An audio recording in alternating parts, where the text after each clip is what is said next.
Why'd I do that?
Mhm.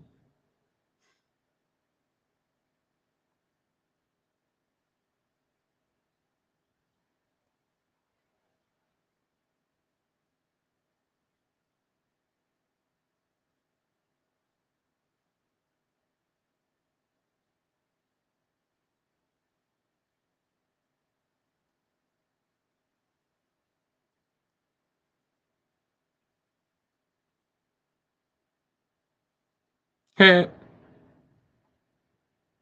yeah, they know for life.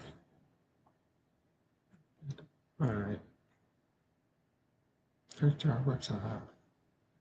And since I swear I won't let you down. I swear I won't let you down. Oh, just give me a chance.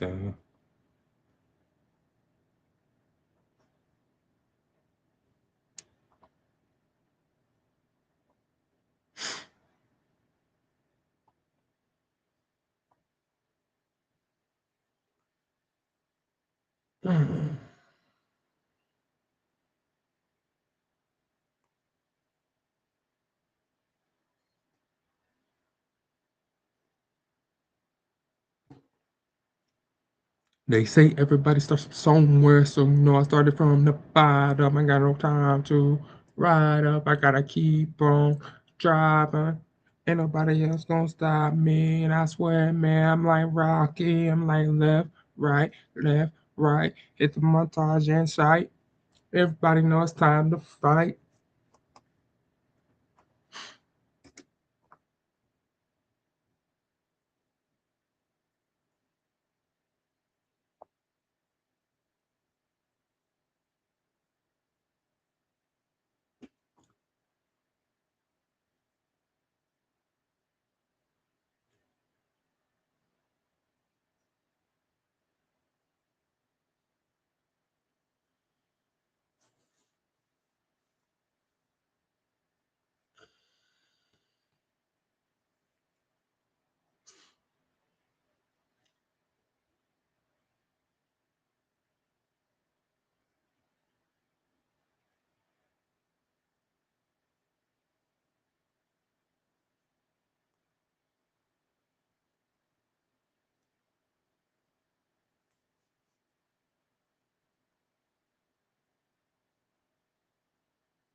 Mhm.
Huh? Huh? Huh? Huh? Huh? Huh?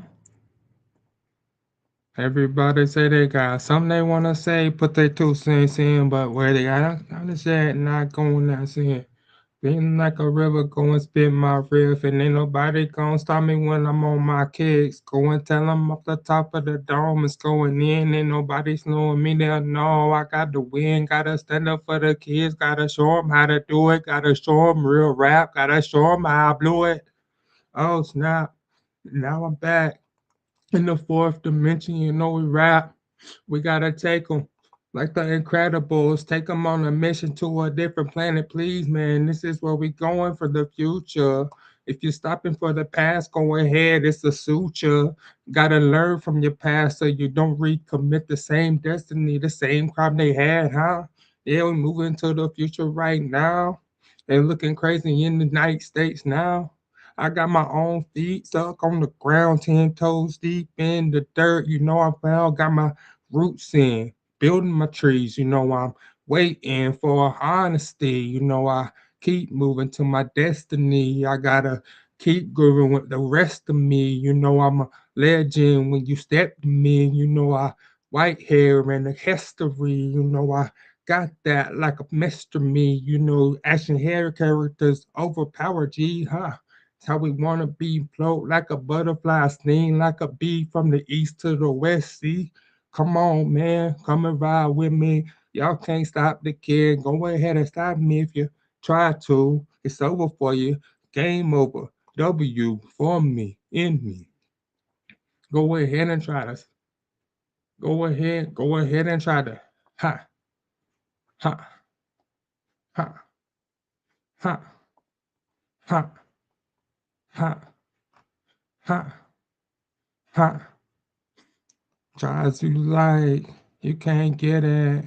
On a different mission, like go get it. Huh? Come and get it. You know I'ma get it.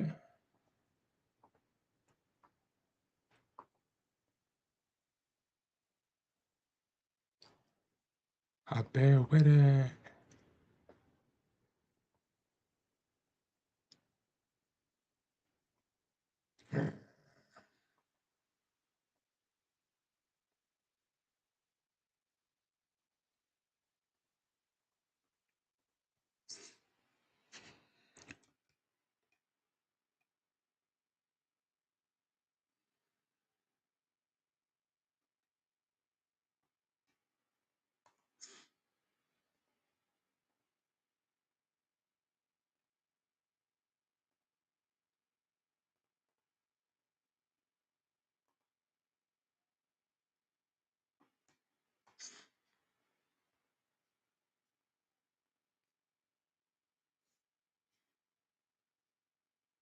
Huh? Hey, where you come from? I brought a different flavors to the game. Yeah, I like anime and I'm dressed in flames. Everybody say the kid, yeah, he kinda insane. What the fuck is he doing playing Umamasume? Yeah, I'm off the rip, I'm off the top of the dome, kid. Ain't nobody taking me seriously till I start to win. And now I'm going for the platinum. No, I'm going in. It's finals practice, and you know I'm fucking gonna win. So I try to tell him, stay cool. You know I'm here. You know I'm here to win, dude. So I don't play no fucking game soon. No, no, no. I'm way too competitive, my dude. Everybody say they try to fucking stop me, keep me in the open leagues. Nah, I'm too honestly too good for that. I can't go back to that. Gotta keep pushing forward, no matter the fucking cost. G, this is my name. This is my destiny. I'm doing do this shit like every single day. G, step inside the studio and then I start streaming. Ain't nobody else gonna do it like I do it, man. Yeah, I'm infamous. I'm fucking real, dog. Ain't nobody do it like me when I get it, dog. Me and Keita Sign just be running up the map, G. Ain't nobody else gonna float like a butterfly, sting like a bee, like Muhammad Ali. You know what to say. Go ahead, put 9 in the tree. Everybody say they got him. When Taki coming, man, here she come around the corner. Yeah, Taki shooting, huh? She got 6 in the chamber, more in the clips in the waist. Everybody get it. Shoot to the back of the leg. You know she taking them. Go ahead and win, win, win, then win again. Ha ha. Top 3. You know I'm going in. Ain't nobody else gonna do it. Call it infamy. I'm too crazy, too infamous. Ain't nobody gonna do it like me. I guarantee. You want to step to me? You think you better, G? Go ahead, drop some lyrics inside to me. Go ahead, tell them all exactly what I'm trying to be. Oh, wait, you can't explain nothing that's inside of me. Nah, I'm too different. I was built different. I was born outside. While y'all kid was born with internet. I remember before that, I was outside playing till the street lights came on. Your mama don't play, kid. Nah. Or she chasing you down. She got the broom in the hand or the flip flop too. Guess what? If she got the flip flop, no matter where you go, you gonna catch it to the back of the dome. Nah, ain't nobody else gonna do it like they did it back in the day. I promise. This is a new day, a new honesty, a new rhythm. This is how we play.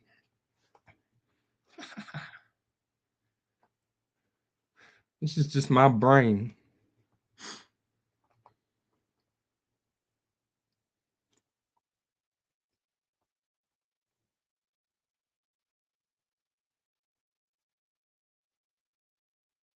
Aries. Say the obsess. I said what the upset. What the upset.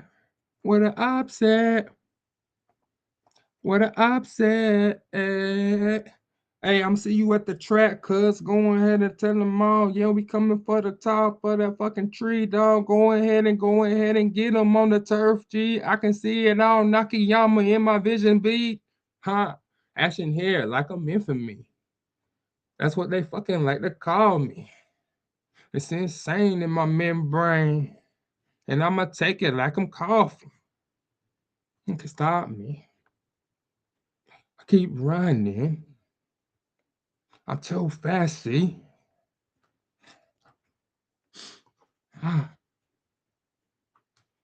Say oppas.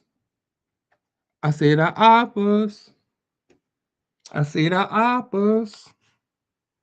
I say the oppas. I say the oppas. I say the oppas. I say the oppas.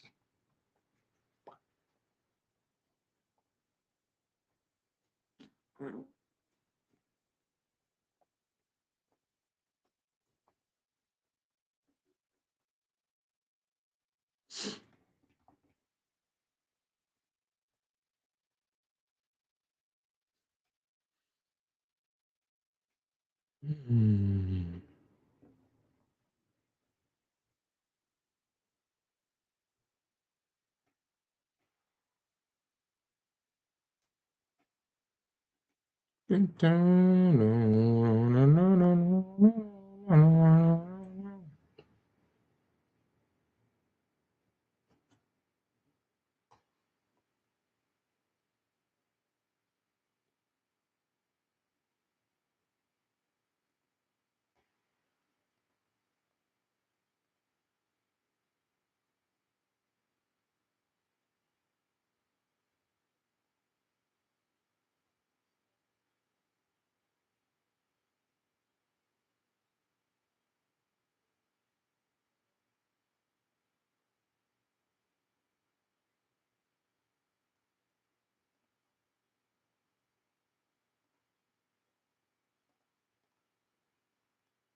Why twice?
Hmm.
Oh no, you gonna work.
You run it back.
All right, we got a good start. We got a good start. Come on, baby.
Went from normal to great mood.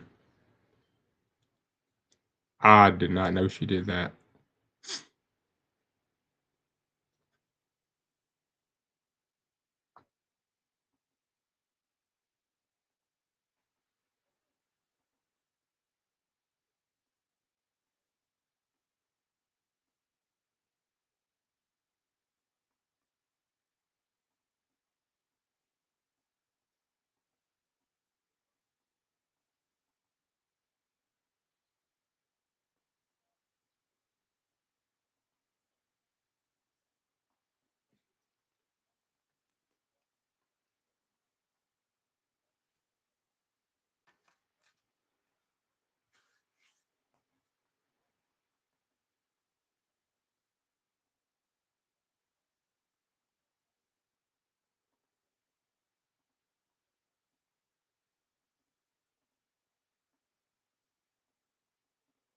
Dag on it. It's fine. Stressed.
I normally don't do this, but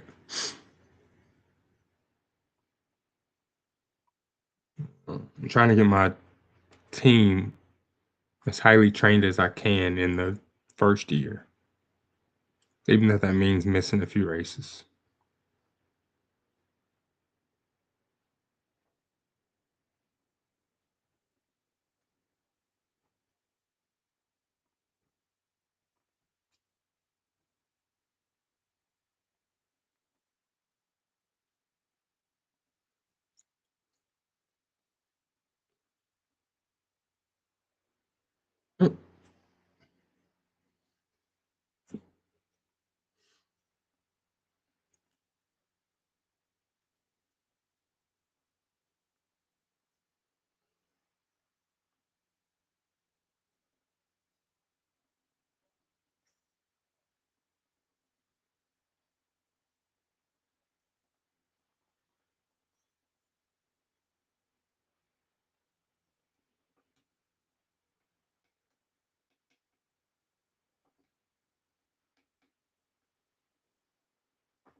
For real, what happened to Jet Li, bro?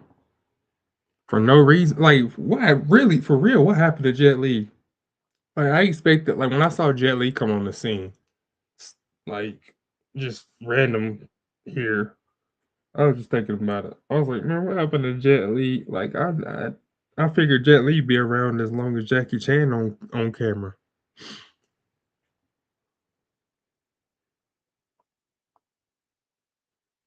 Hmm.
Dang. Jet Li won 5 consecutive national wushu championships before he turned 17.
Hero, man, that's one of my favorite movies of all time.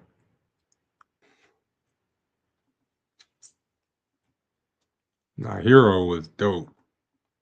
I love the movie Hero, starring Jet Li. There's a couple of hero movies out there, but the Hero starring Jet Li, that's my favorite martial arts movie out there, besides maybe the first Crouching Tiger, Hidden Dragon.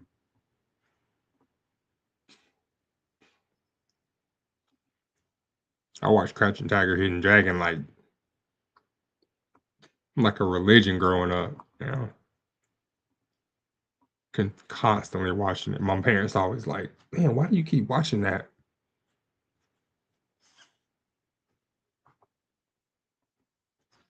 It's like, "You don't get enough of that in the dojo?" No, that's why I keep watching it.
Y'all still feel?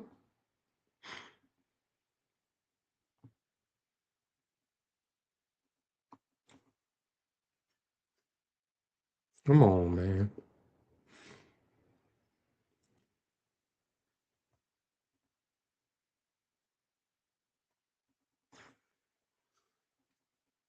Nah, Cradle to the Grave was dope. I like Cradle to the Grave.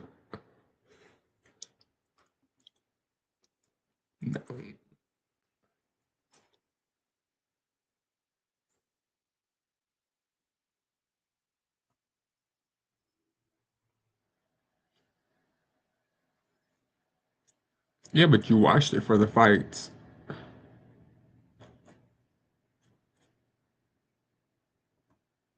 Yeah, and part of the reason that Cradle to the Grave didn't do so well is because it didn't go to theaters. It went to straight to DVD.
It's a good, yeah. The first Fast and the Furious movie, I love it. That's but Tokyo Drift is my favorite.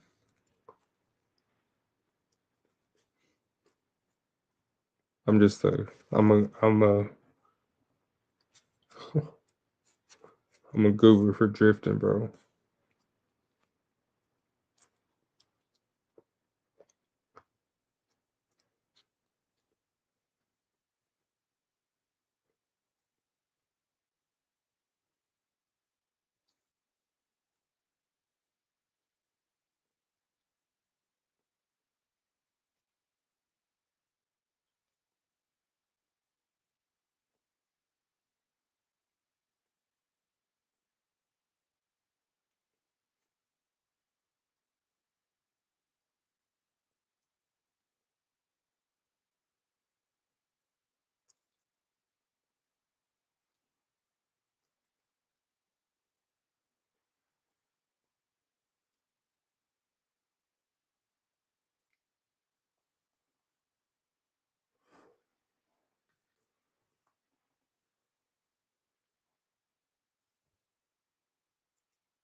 I love that.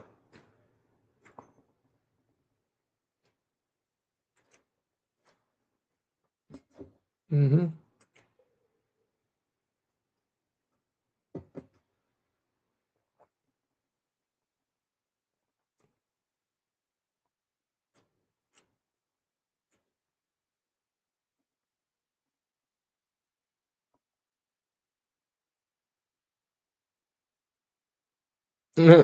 Okay.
Tokyo Drift, baby. I just wish that I just wish O'Connor was still alive and O'Connor went to Tokyo and did that whole thing. And he wasn't a college. He was a college kid, not a high school kid. So he went back to college after Too Fast, Too Furious to finish his degree, and then ran into Twink. Bing Bam Boom ended up in Japan. Like that would have been dope. That's what I was hoping would happen. Just wait until 2000 and like what 8, 7.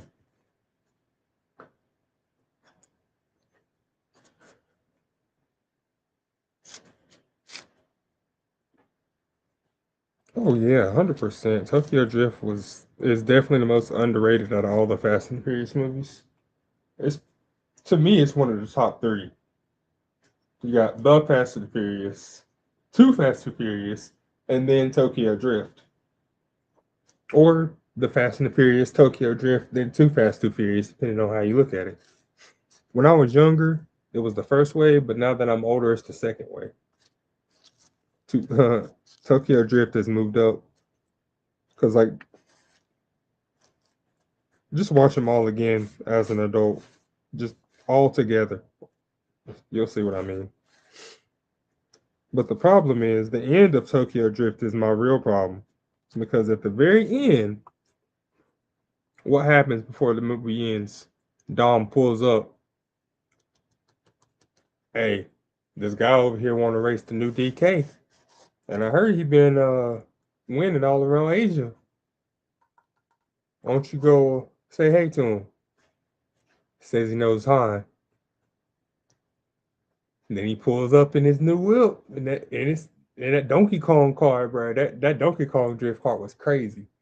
I love that thing. Look, I don't know why it's not in any video games or anything, but I wish it was. I want that Donkey Kong livery. I might have to go to Forza and make it. But I want it. But anyways, he pulls up and then they take off to go race go drift, and then the movie ends. We don't get to see Dom drift. We don't get to see him drift the Charger. Like that's what I wanted to see. It's like the follow up to that. Like I want to see that race. I want to see what happens after. I want to see the story that happens after that. Why is he in Asia? Why is he doing what he's doing? You know? And they just left it like a cliffhanger. Unlike all the other movies like somehow or somewhat tie into the other movies, whether it be characters or the drama that comes along with that story plot that involves said characters. So it's like I don't know. They just left it there, and I didn't like that. Except for Han and Twink. Like Han and Twink came along, but there's no more drifting.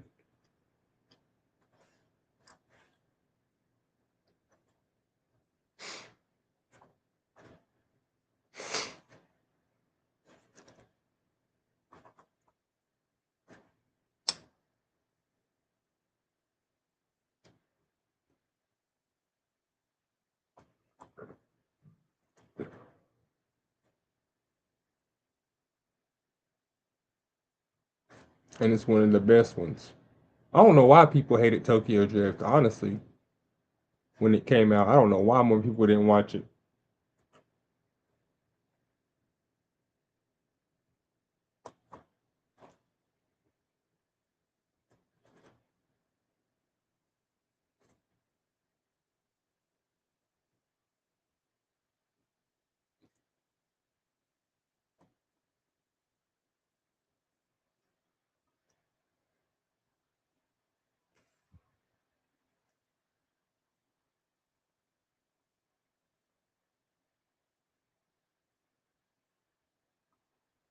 Oh no, oh no, oh no.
Right.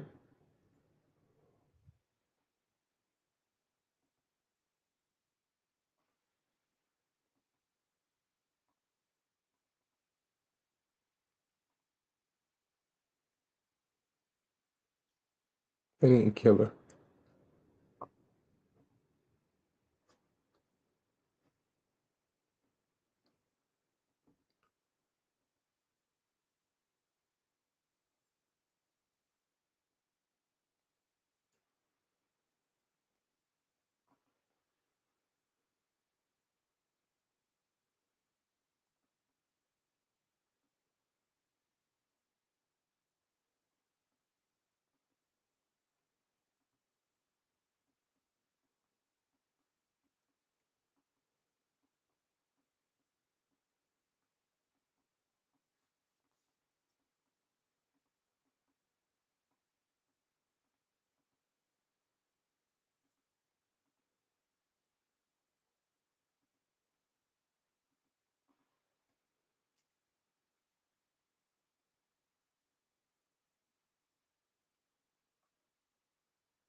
No.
Well, these days, if you was to make a Fast and the Furious type movie, it'd be a whole lot more popular than the actual Fast and Furious movie.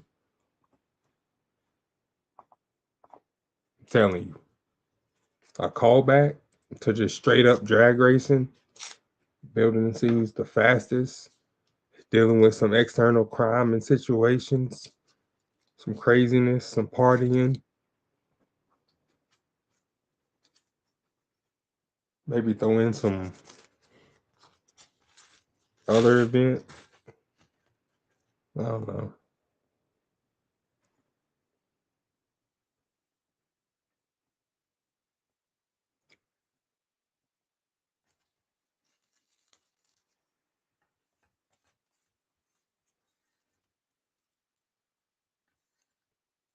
Actually, it is real. Yeah.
Oh, that was.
Mm,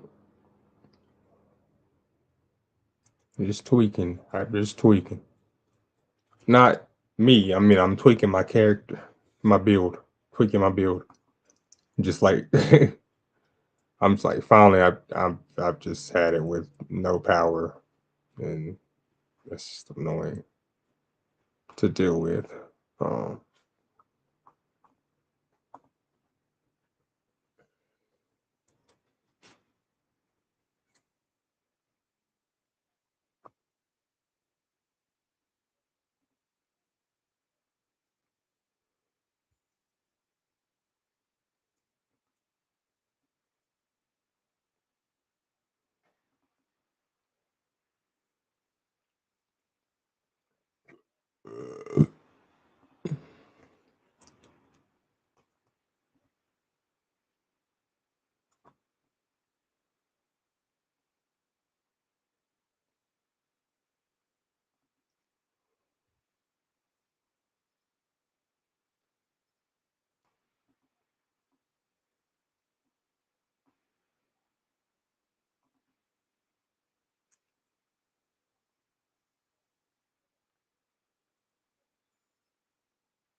Thank you.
People lived in Las Vegas a long time. They remember that. They've since moved it behind the fence, and now it's Air Force Base.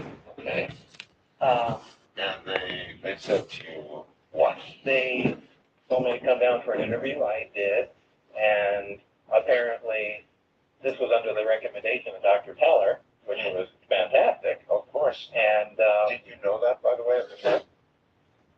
I think I found that out after, if I recall. I sent resumes out, and one of them went out to Ed Teller and referenced our meeting, back in the day. And anyway, he remembered me and gave me a reference, somebody to contact at EG&G. And that's pretty much how it started. So you get a phone call or a letter, but what do you get? Well, I got what did I get?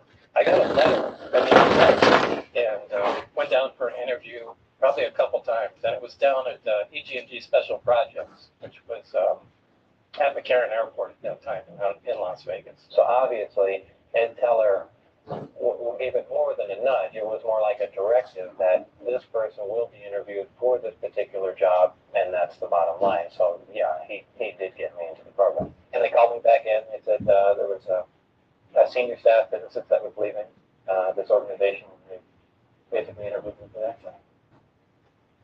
Allegedly, obviously, I didn't see this, and I don't know it to be fact, but this is what I was told, that I was hired to replace one of a couple people that were killed while working on one of the reactors for one of the crafts. Apparently, they, for whatever reason, cut open an operating reactor, and the device exploded, killing both of them.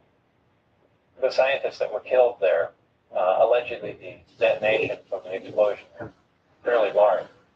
It would have rivaled a small tactical nuke. So it was done at the Nevada test site, and it was to be passed off as an unannounced nuclear test. I was replacing somebody that Barry worked with prior to me, and I think there was some horrific accident that I didn't have a whole lot of information on, but Barry alluded to that. A horrific accident, like where someone died, or? Yeah, where somebody died. That's where the guy prior to me either got hurt or killed. When was I hired at S4? I guess early '89, and I was probably there only about 6 months or so, on a very infrequent basis. Hi, I'm Bob Lazar. During late 1988 and early '89, I worked on the propulsion systems of extraterrestrial vehicles for the United States government.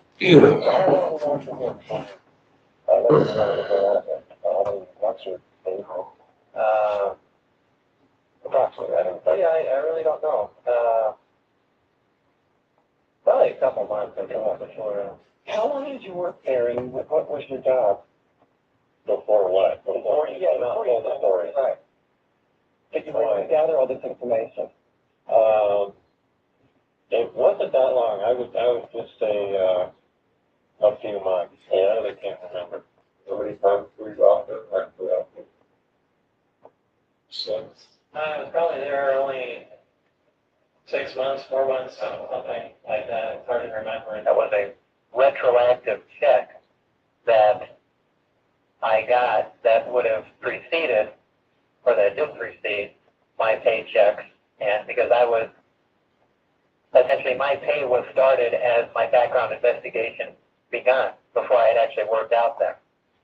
And that's why there's a small amount of money on that check. The personal verification on that W-2 was that after Bob received it, I think, I don't even think his wife at that time, Tracy, knew how much his check was for. He showed me the amount the check was for when he received it.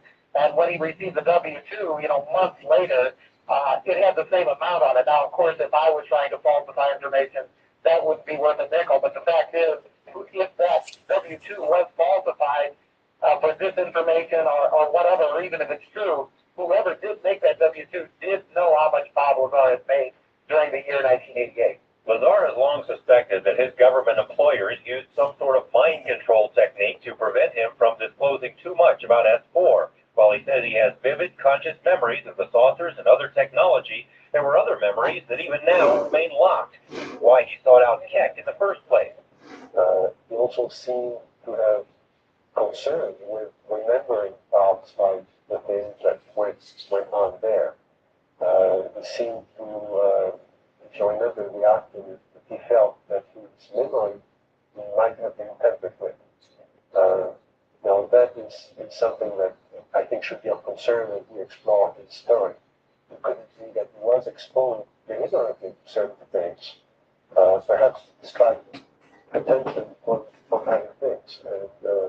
But I'm certainly of the opinion that he's not lying, that he's telling the truth, and that he's genuinely concerned with finding out what happened to him. Malay believes it is possible that Lazar's memory was tampered with, adding that U.S. intelligence agencies have been experimenting with mind control techniques, including drugs and brainwashing, for decades. Lazar has stated previously that he was drugged and subjected to intense intimidation tactics. He was wanting to remember certain things, and we go back and remove the block, which kept those memories from coming forth. And there was a tremendous amount of fear and imprinting and some techniques that the government had used that I recognize, but not too many would recognize.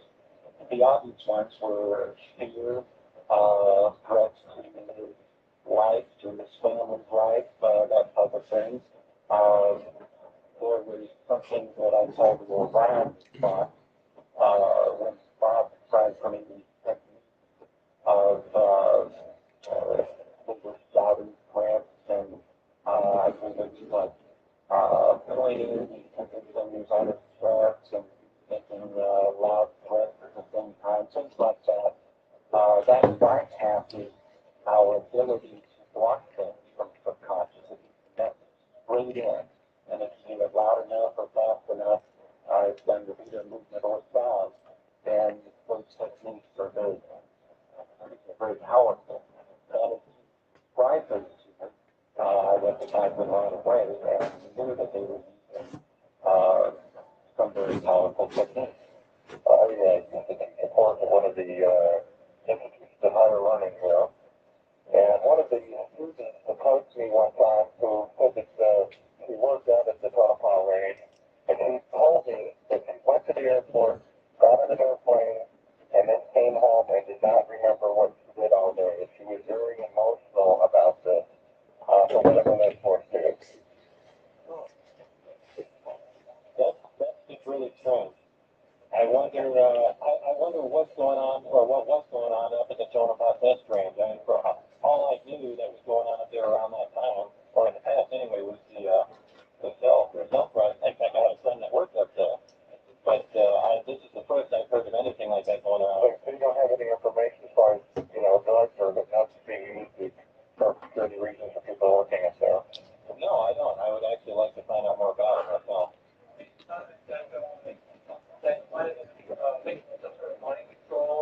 That came about when I was first brought there, they had a doctor, a nurse actually, and a little medical setup there. And right after I had signed all the release papers, and my first time out there, I went in and they did what I perceived to be an allergen test because they did a great on.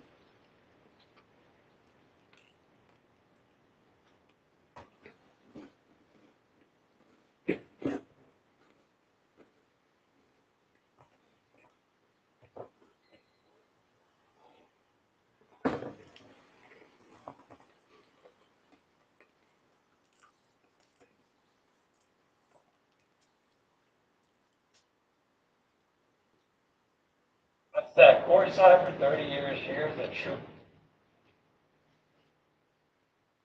We spent over 200 hours playing a single board game. Over 10,000 miniatures were used. This has never been done before, and I have my wife's reaction to prove it. I wish we could go section by section. What you're seeing right now is an actual game people play. Unbelievable, right? This is Warhammer 40,000 Apocalypse. This board game is technically called a miniature tabletop board game, kind of like Risk or Battleship. The players are called wargamers, and they can literally be anyone you know, including me. Mini Wargamer Dave here from miniwargaming.com. That's the plan.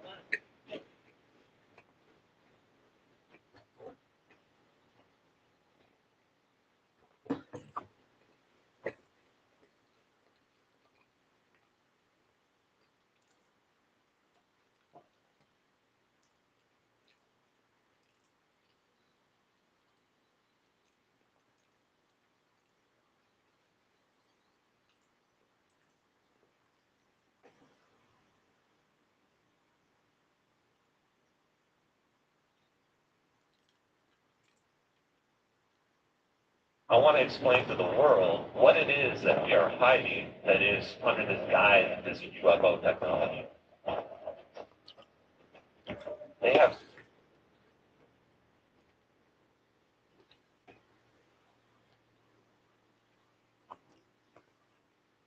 Also vaporized the technicians unlucky enough to be nearby. No, it does not make the reactor explode. Today we're going to be looking at how North Korean nuclear weapons are made. Milton just loved this image of him leaning on what appear to be giant ballpoint pens.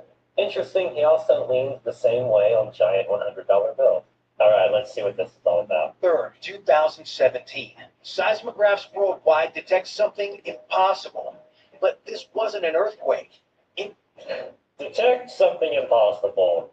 We're off to a good start. By the way, this channel is on the back.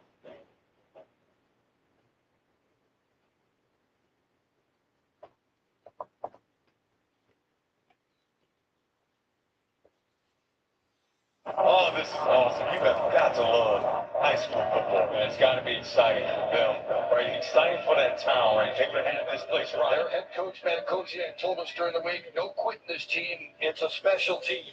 That's a special choice. When I had an opportunity to come back here on the shores, there were a lot of people kind of trying to talk me out of it. You can't win there.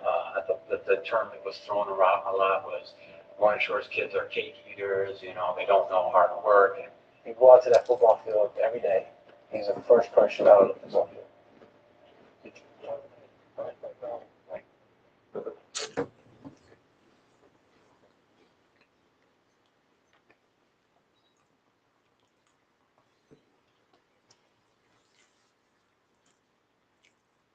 The world is brimming with mysterious artifacts that sparks both fascination and debate.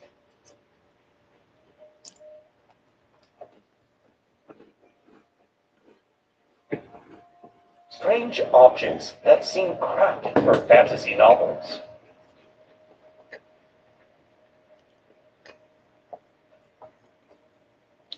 They are masterpieces from ancient civilizations.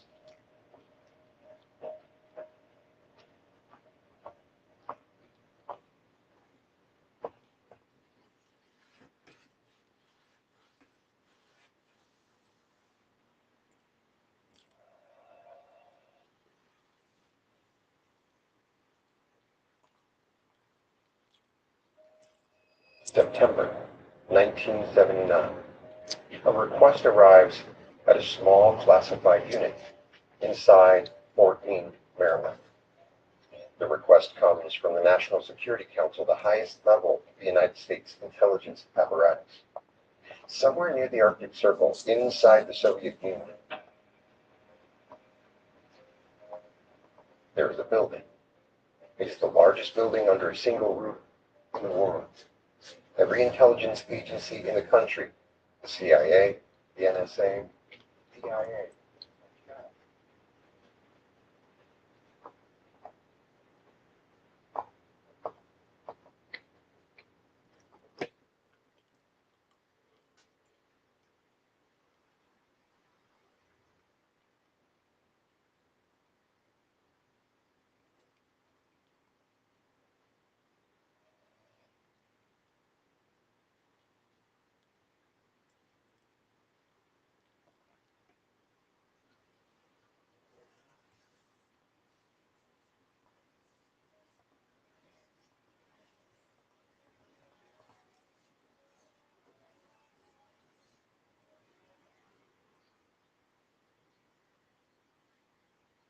There we see a bracket, there we see something there, and then this thing popping up on screen. For over a decade, every expert who examined the object at the bottom of the Baltic Sea hit the same breaking point. Silence, then dread. Then you have this track at the bottom. So I remember Peter laughing and, oh, Dennis, hey, UFO. You think you know something about you. A family trip. Something familiar. Moments that put everyone in. And others you didn't expect here. That's when you get why families come back. Unmistakably San Antonio. I am on my way, and the University of South Carolina Aiken is how I'll get there. With a nationally ranked affordable education, my future is within reach. What's your next move? Start your journey today at USCA.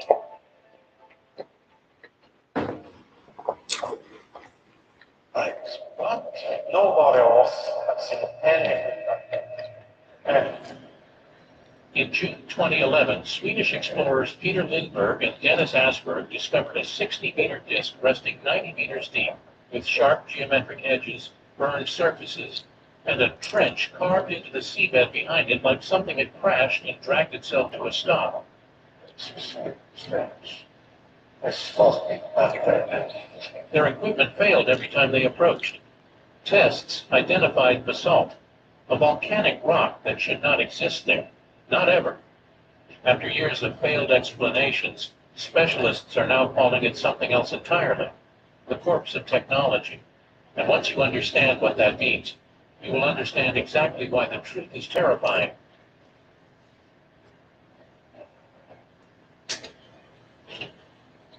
The discovery, a routine treasure hunt that changed everything. The Baltic Sea is one of the most watched bodies of water on the entire planet, and yet something had been sitting undisturbed at 90 meters depth in absolute freezing That's darkness huge. for God knows how long. It's massive. Not the That's negative enormous. not the Russian submarines that That's crossed tomographical. the men finally stumbled onto the mystery were looking for old bottles of cognac. Dennis Asberg and Peter Lindbergh run a company called Ocean X. Their entire business is built around finding historic shipwrecks in the Baltic, diving down to whatever cargo survived the centuries, and selling it.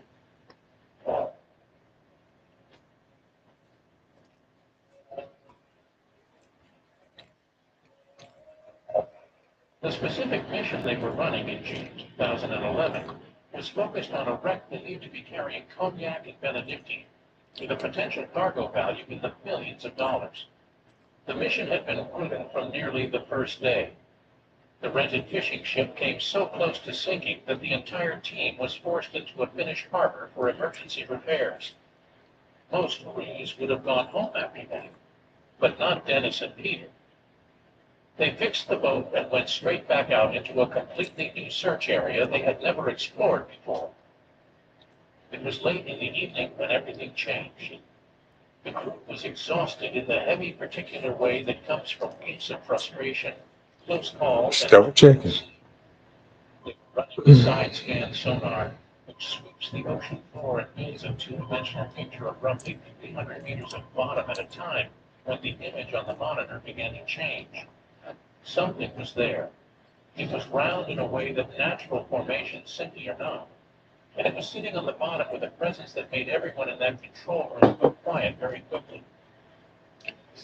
Been popping up on screen. This was huge. I'm talking about spinning around. Peter looked across at Dennis and said exactly what came into his head. Dennis, you know here is a UFO. I remember Peter laughing at all times, you know. UFO, thanks.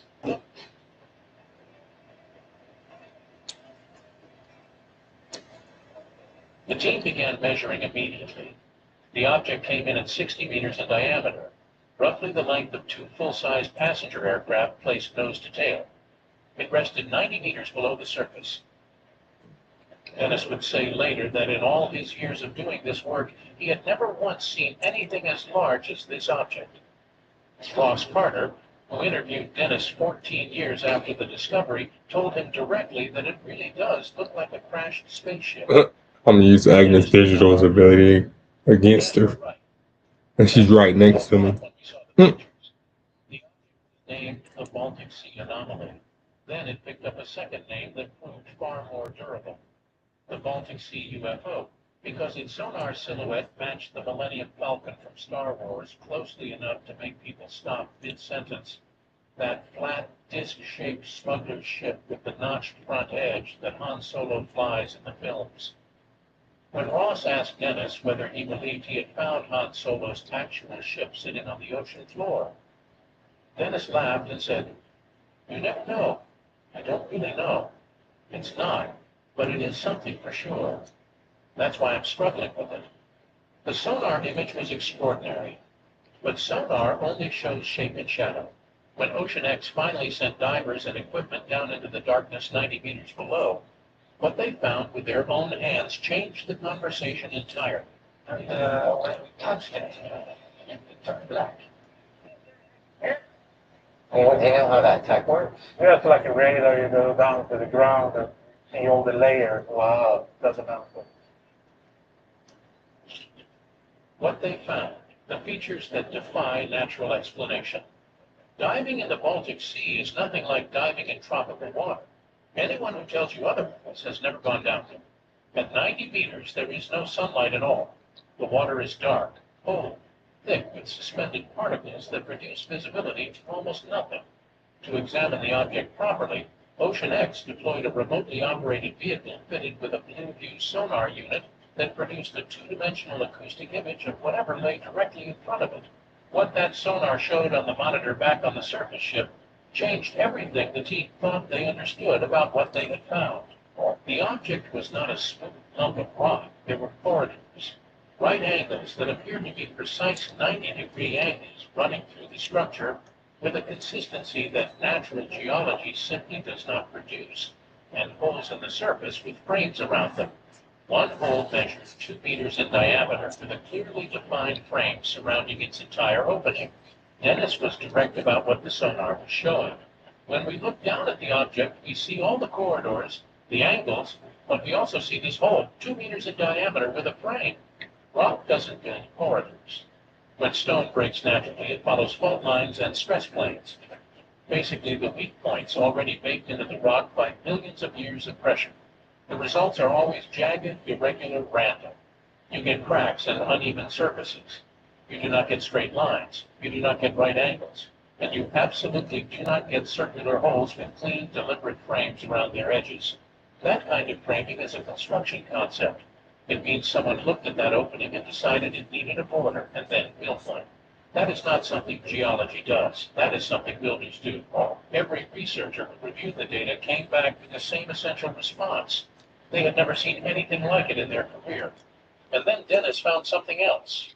Going back through years of archived photographs and footage from the site, he saw something he had somehow missed every time before. It was a triangle with a hole cut cleanly through its center, etched directly into the surface of the object. That symbol matters more than it might first appear.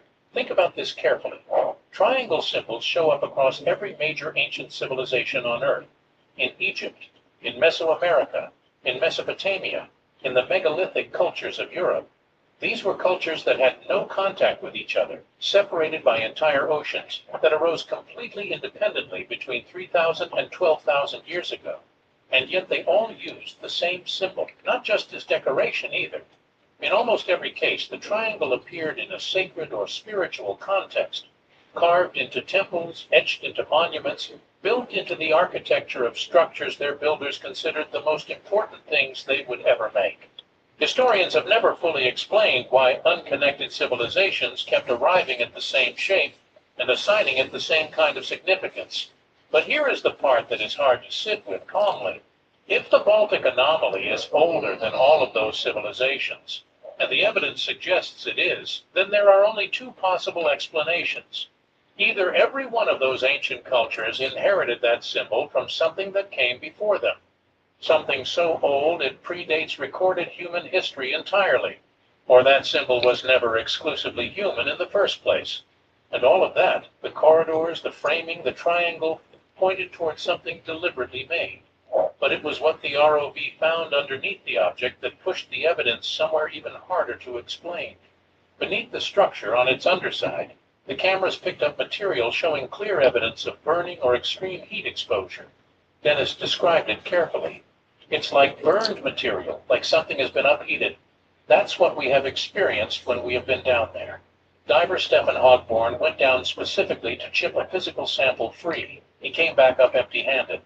The material underneath was So it's black just and not what I have in my beat with already. no fragment coming free under standard diving tools, pointing toward a material density fundamentally inconsistent with ordinary basalt or sedimentary rock. That burned material, sitting beneath the sediment at 90 meters depth, is one of the most inexplicable details in this entire story. The Baltic Sea has no volcanic history, and there is no known geological mechanism that produces burning at that depth in that region. Stockholm University researchers told Dennis the material could not have originated locally, and offered their best explanation, that it may have traveled from the Atlantic during the glacial melt period. Dennis received that answer with barely concealed skepticism, and honestly, that skepticism is hard to argue with. What burned it and when and under what circumstances has never been answered. The Finnish salvage professionals who came out to the site in 2019 are perhaps the most telling part of this whole chapter. These were experienced people who knew exactly what natural formations look like, and they came specifically to prove Dennis wrong. They brought their own equipment and examined the object on their own terms. When they surfaced, the man who had spent years laughing at Dennis looked him directly in the eye and said, "Dennis, this is man-made. This is constructed for sure." The physical features alone were already impossible to explain by any natural process. But what happened to the team's instruments every single time they approached the object suggested something far more disturbing. A rocket disintegrating, you would see up in the air. This is something that looking basically horizontal out of the horizon. So space junk is not really a good. When the object fought back. Here is something that keeps coming up in UAP research over and over again across completely separate incidents investigated by completely separate people. Whenever something genuinely unexplained is present, electronics stop working. Compasses start spinning for no reason. Cameras cut out at the exact moment they should be recording something important. Radar screens fill up with contacts that have no physical object behind them. This has happened enough times, documented by enough independent researchers across enough different encounters, that scientists who study this field now treat electronic interference as one of the clearest warning signs that something real and unexplained is actually there. When Dennis began diving on the anomaly, he noticed that every time they got close to the object, things stopped working. Stephen Hogborn's camera cut out at death while he was actively filming. His lights went dark while he was right there on the structure. Then the ROV compass started losing reliability the moment it came within a certain range of the object. Every time, without exception. When Stefan surfaced, he said something that stopped the entire team cold. The standard water temperature at 90 meters depth in the Baltic Sea runs between 4 and 5 degrees Celsius. But close to the object, the temperature Stefan recorded was 0 degrees. A temperature drop of that magnitude at that specific location points toward either a material actively drawing heat from its surrounding environment or a localized energy field somehow altering the thermal state of the water around it. Neither explanation offers any comfort. Next came the radar incident, which is the hardest single detail in this story to explain away. Intense hydration with a signature scent. Palmer's Tahitian Vanilla Hair Care. When everything on the IHOP value menu is just $6, you can go all out. Because eggs, bacon, and fluffy pancakes are just $6 every day. And OMG, they're the new BLT. And it comes with fries. Celebrate every day for just $6 with the IHOP value menu.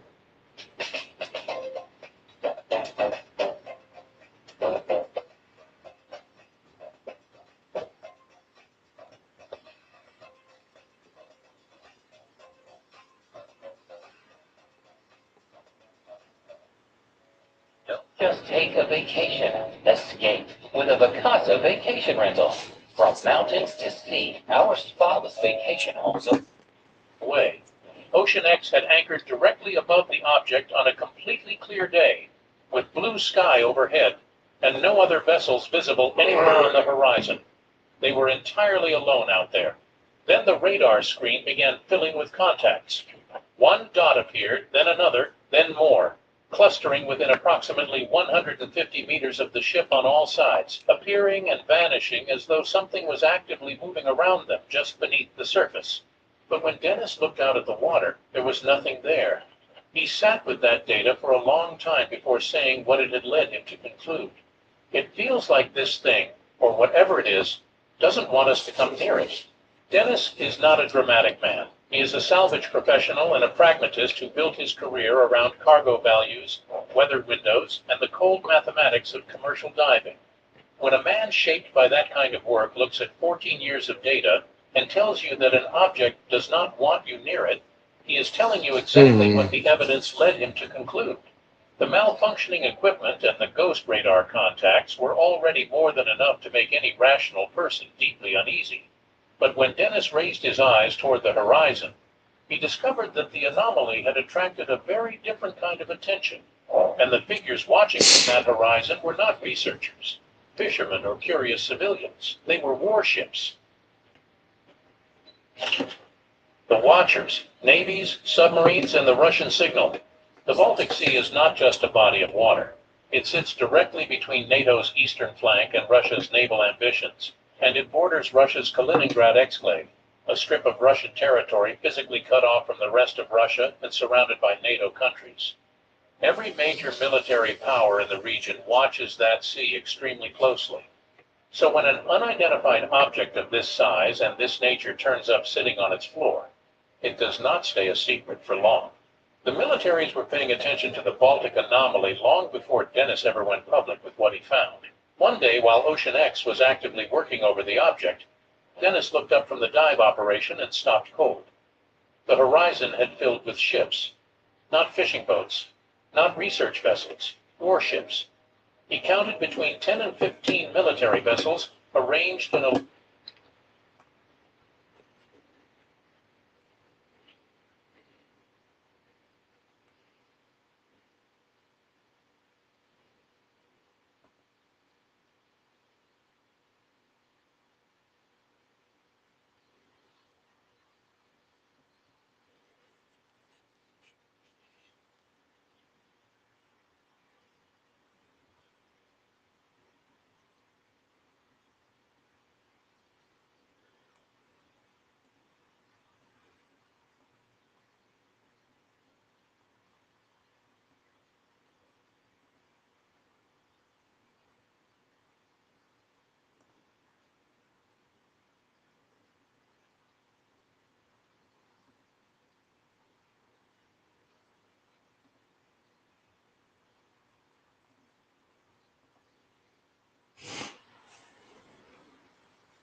Video will compile the wildest alien moments ever discussed on Joe Rogan's podcast.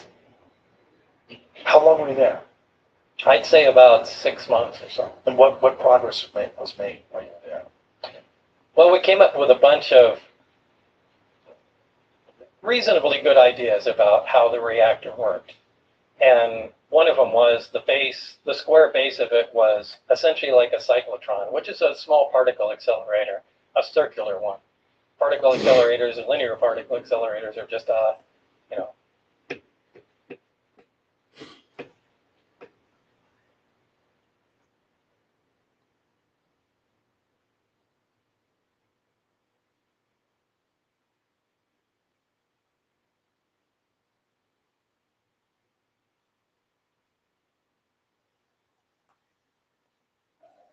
South Pacific, 1943. The struggle for the Solomon Islands has become a grinding war of attrition. It is a battle fought over vast stretches of open ocean and steaming jungle islands, where the heat and malaria are enemies as deadly as the Japanese Zeros. In this theater, victory depends on air superiority, and the United States Marine Corps is throwing a new breed of fighter into the fray. To conquer these skies, American industry produced a machine of terrifying power, the bought F-4U Corsair. To the enemy.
phenomenon exclusive to our planet?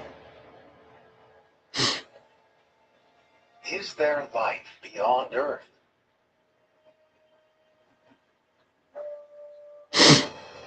Humankind.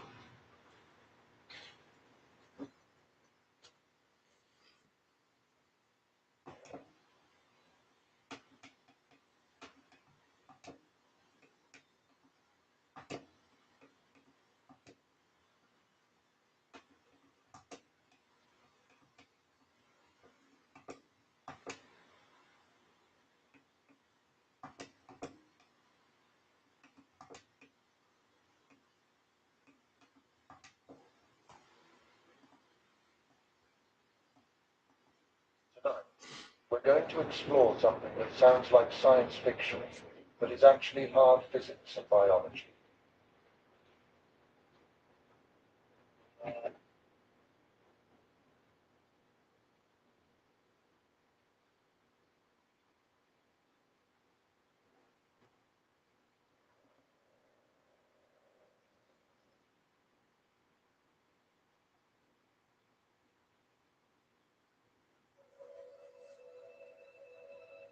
Imagine boarding a spacecraft bound for Mars, knowing you'll never return to Earth.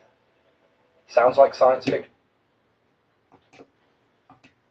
I got a year degree online at Southern New Hampshire University, and the admission process was extremely easy. Everything was very user-friendly, and I had a lot of support from the SNHU team. By using the GI Bill thanks to my active duty time, I was able to earn credit for my military training, which helped me earn my degree faster. I'm looking to move my career forward and also be promoted in the military. My name is Rob, and I did my degree online from Southern New Hampshire University. Visit snhu.edu/military. Imagine boarding a spacecraft bound for Mars, knowing you'll never return to Earth. Sounds like science fiction? In fact, this is the brutal reality every future Mars astronaut faces. According to current scientific understanding, it's virtually impossible for humans who travel to Mars to ever live on Earth again. The reasons aren't a lack of rockets or technology, it's the human body itself that becomes the biggest barrier. The journey to Mars is one of the most extreme undertakings humanity has ever attempted. While it took us only 3 days to reach the Moon, a trip to the Red Planet takes between 6 and 9 months each way.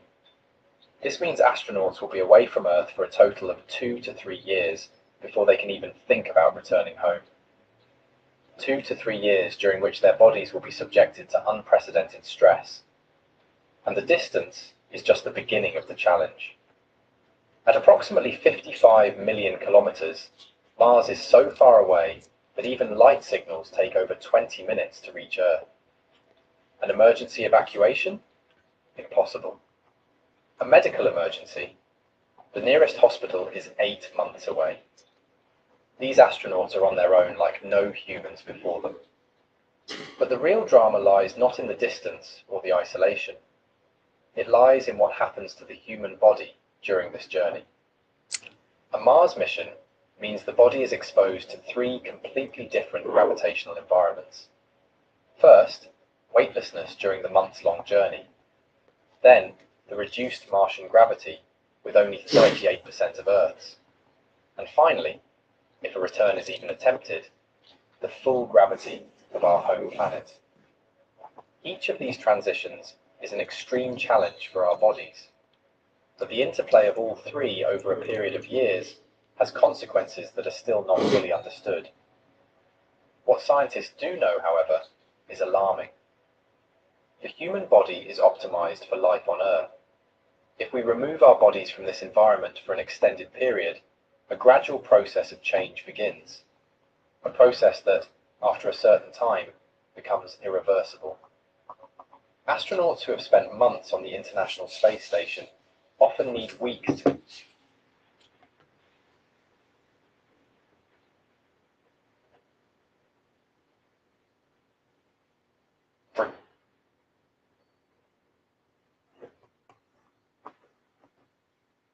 stand on a world that circles a modest star, separated from its neighbours by gulfs so vast that numbers lose meaning. Mars hangs nearby in your night sky, a silent ember drifting across the dark. We look at it and imagine the journey. A quick flight, a long cruise, perhaps a matter of months. Distance shrinks in your intuition as the planet is familiar, bright, and often visible with the naked eye. Compared to the stars, Mars appears close, almost within reach.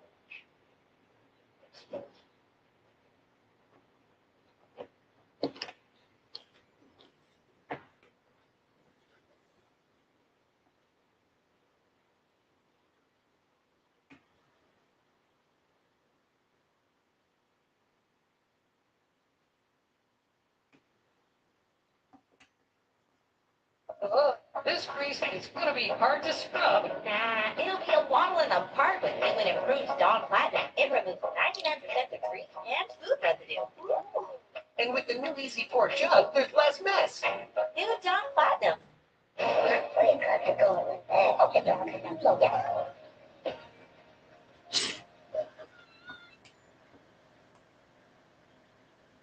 On July 20th, 1969, at 10:56 p.m.,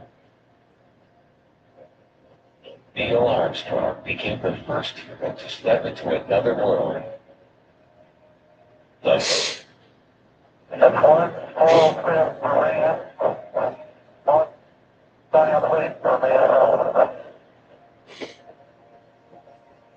we may possibly witness such an epic moment on Mars very soon.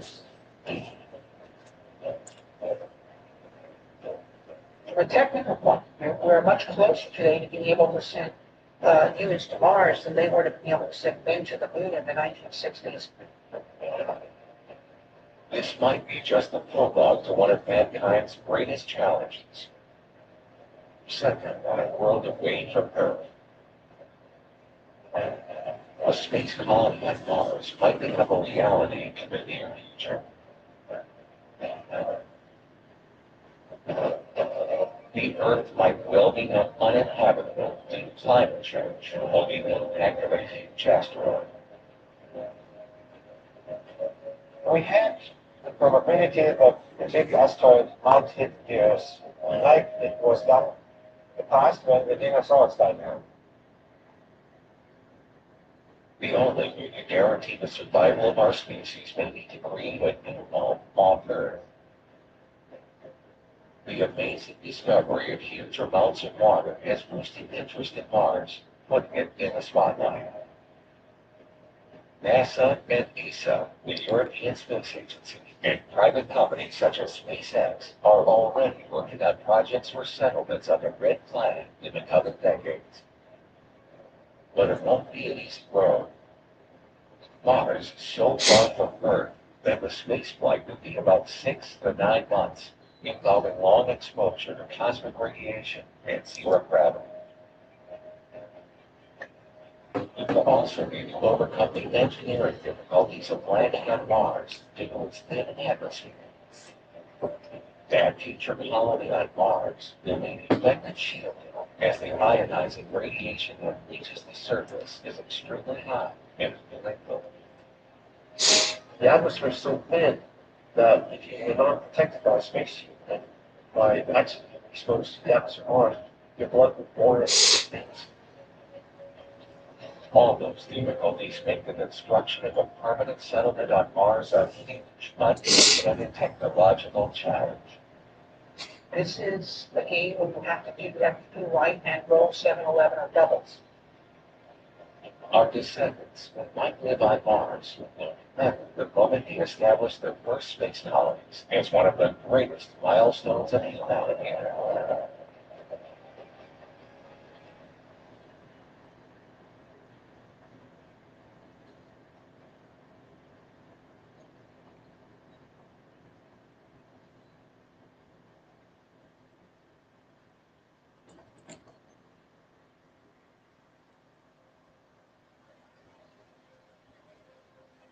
Since first venture into space, being able to live on another planet.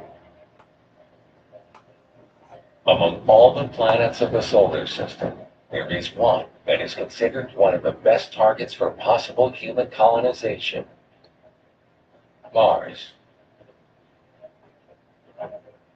Its surface conditions and the presence of water on Mars make it the most hospitable planet in the solar system, other than Earth. Mars is the most similar planet in terms of environmental circumstances, and it is the one that has the most resources to support human settlement. Since the first close-up pictures of Mars by Mariner 4 in 1965, several NASA spacecraft voyages to the Red Planet have revealed a very familiar world. If you look at the landscape of Mars, it looks like Australia or Arizona. It's a red-colored rocky desert with a lot of sand. We have that in many places on the Earth. Like Earth, Mars has polar ice caps and clouds in its atmosphere. Seasonal weather patterns, dunes, mountains, canyons, and other recognizable features. This similarity of our neighbor planet to Earth have aroused the curiosity of the scientific community and kicked off a whole series of missions. Since the 1996 launching of the Mars Global Surveyor probe, NASA has developed the Mars Exploration Program. The goal of this program is to provide scientific information through a series of robotic orbiters, landers, and mobile laboratories. The first aim of that program was the program's science name, Follow the Water, as the water is a key factor for life as we know it. On Earth, there's a one-to-one connection between life and liquid water. And so instead of looking for life directly, NASA's doing with its partners the easier thing first, which is to look for water. Several missions from 2001 to 2007 made progressive discoveries related to evidence of past and present water in the geologic record that make it possible to take the next steps toward finding evidence of life itself. I want to find out if there is alien life there. Of course, not big aliens, tiny little microbes, because it would be the first example of an alien form of life that we would find. And Mars is a good place to go look for that. In 2011, NASA's Curiosity rover marked a transition between the themes of Follow the Water and Seek Signs of Life. In addition to landing in a place with past evidence of water, Curiosity was seeking evidence of organics, chemical building blocks of life.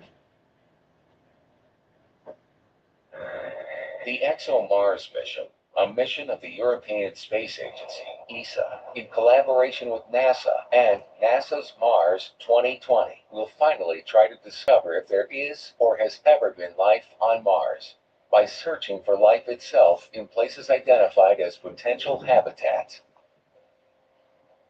Finally, the third phase of the NASA's Mars exploration program is to prepare for human exploration.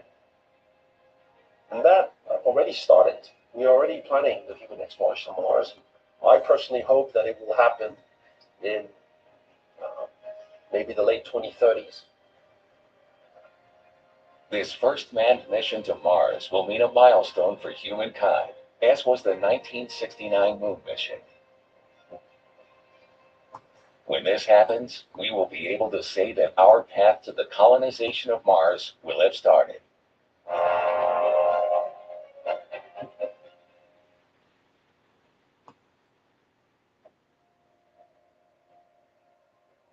Human beings' curiosity and passion for exploring new worlds knows no limits. We always want to go beyond our boundaries.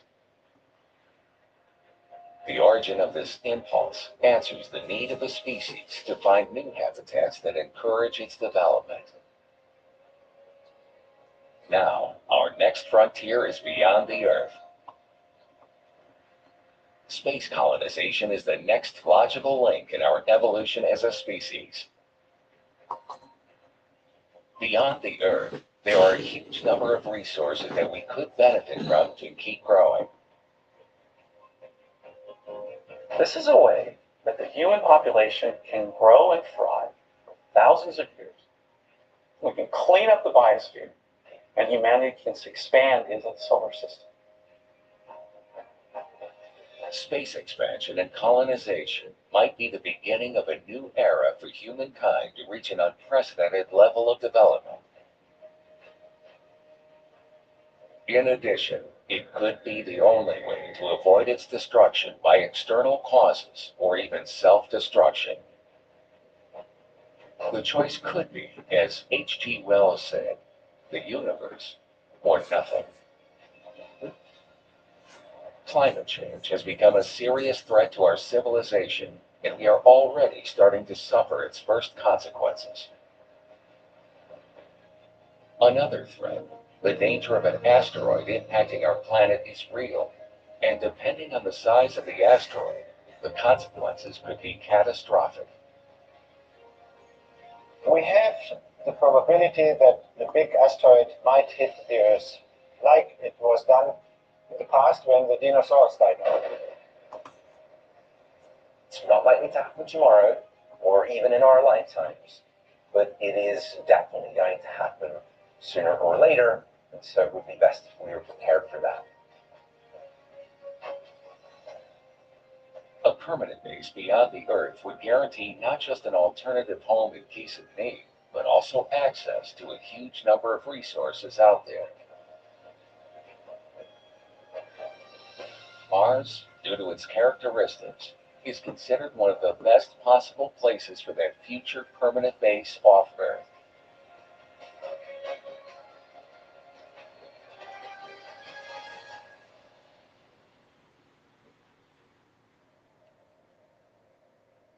Other places like the Moon or the asteroids are also considered possible targets when it comes to taking the first steps toward becoming a multi-planetary civilization. Several private companies are developing projects to extract resources and rocket propellant from asteroids. What is more, the discovery of water on the Moon has led to the development of concepts such as the Moon Village, proposed by ESA, the European Space Agency, to carry out activities based on the exploitation of resources and scientific research. Nevertheless, to establish a permanent colony that may become a future home for human beings, Mars offers several advantages over the Moon or other places. Mars is bigger than the Moon and also has more resources that we could take advantage of. So it's better suited to improvements to turn it into the home for a self-sustaining civilization.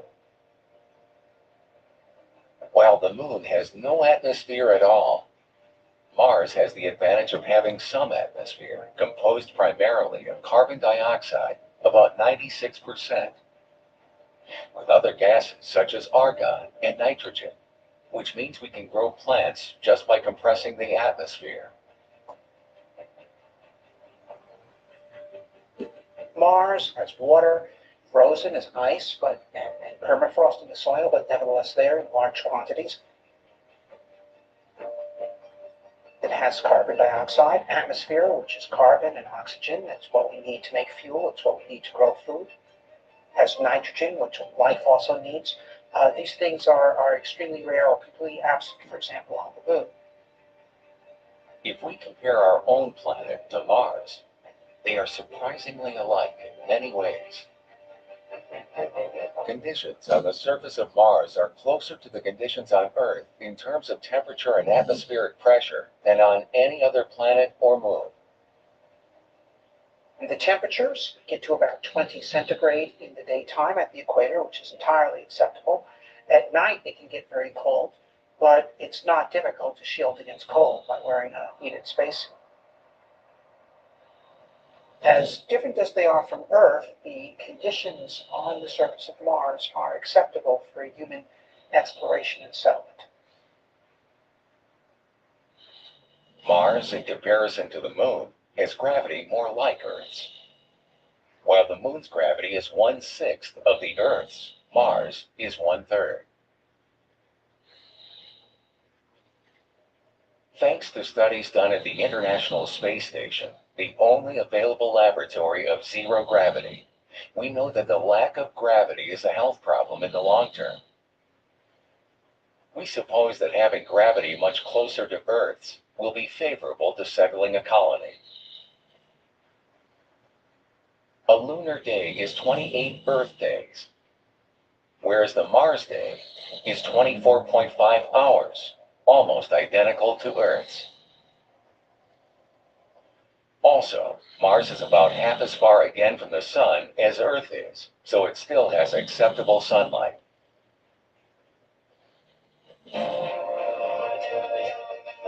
Power of You, the new fragrance, Emporio Armani. To find your way, sometimes you have to pave it yourself. Introducing the latest addition to the Honda Trail Sport lineup, 2026 CR-V Trail Sport Bike. Hearing your wave today, enter a world of cool kids.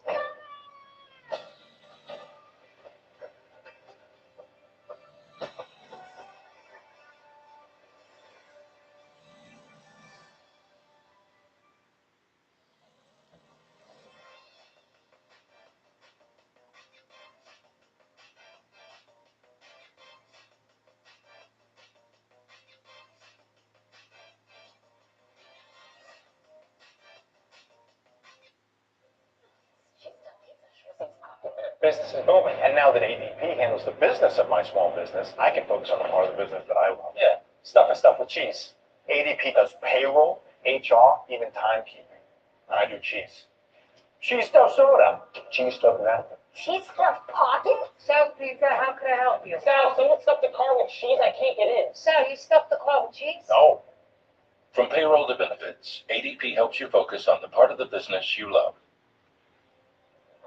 All these similarities between the two planets have led NASA and several private companies to start development of projects for manned missions in the near future.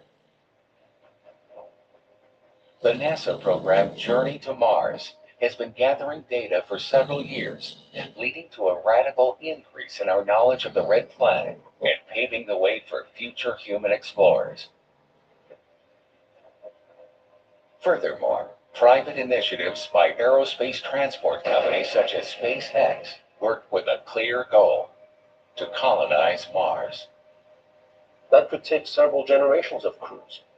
Maybe the first mission will just set up the greenhouse, and then the second mission might start growing a few plants, but experimentally, They might eat them, but they're not going to rely on them.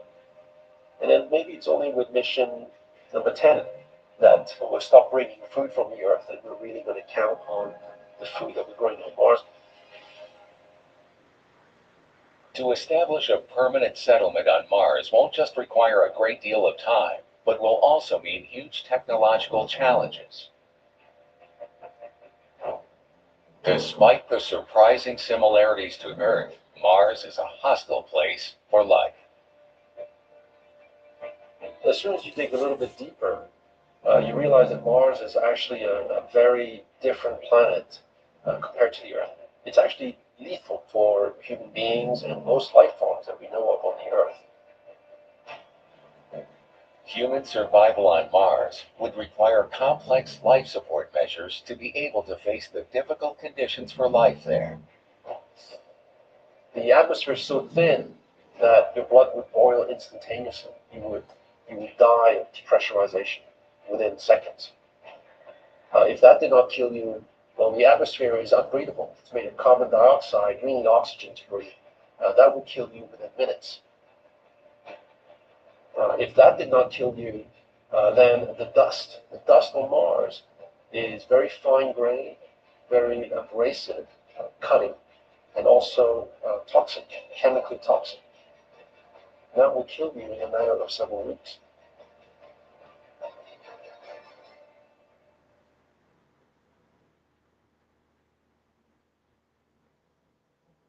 One possible suggestion for making Mars conditions acceptable for the human beings would be to transform the planet, adapting it to the needs of human life. A concept that has been called terraforming.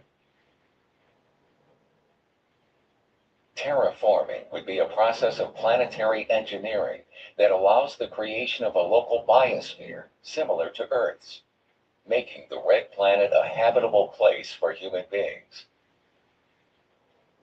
The idea is to transform Mars into the Earth, to make the atmosphere thicker, to make the planet warmer with a warmer climate, to, over time, transform the composition of the atmosphere from what it is today, CO2, carbon dioxide, into oxygen.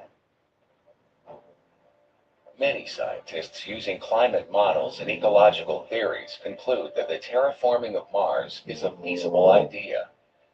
With present technology, the climate of Mars could be transformed, making it capable of supporting life.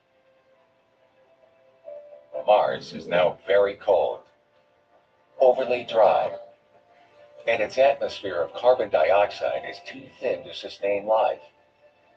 But these parameters are interlinked, and the three of them can be altered by a combination of human intervention and biological changes. If we could warm Mars up, we would once again have a thick atmosphere and liquid oceans. It takes a long time to progressively thicken the atmosphere, transform the climate into one that has that's warmer, and then over time change the chemistry of the atmosphere and make it oxygen rich. We're not talking about decades, we're talking about many centuries, and it will be very expensive to do.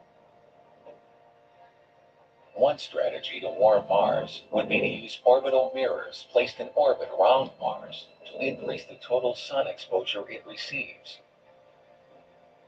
This would direct sunlight onto the surface and could increase Mars' surface temperature directly. What you have to do is heat up the surface using mirrors in space to get some of the trapped water ice and the carbon dioxide back into the atmosphere. The other strategy to raise atmospheric temperature would to provoke an artificial greenhouse effect. We know about gases that are much more powerful than carbon dioxide as greenhouse agents. And these are like fluorocarbon gases. And we could produce these artificially on Mars. On Earth, we do produce these things. We use them for refrigerants. On Mars, we would just release them into the atmosphere.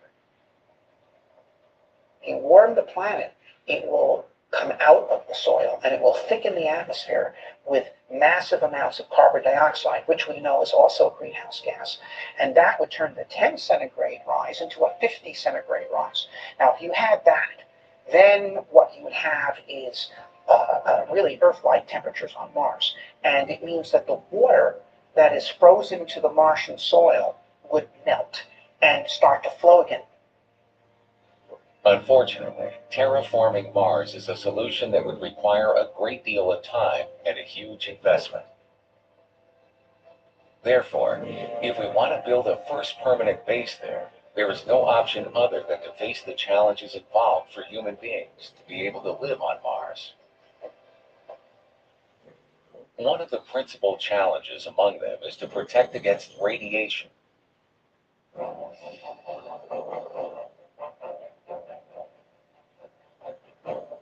Radiation is a natural phenomenon that could cause severe damage to human beings by seriously affecting their DNA.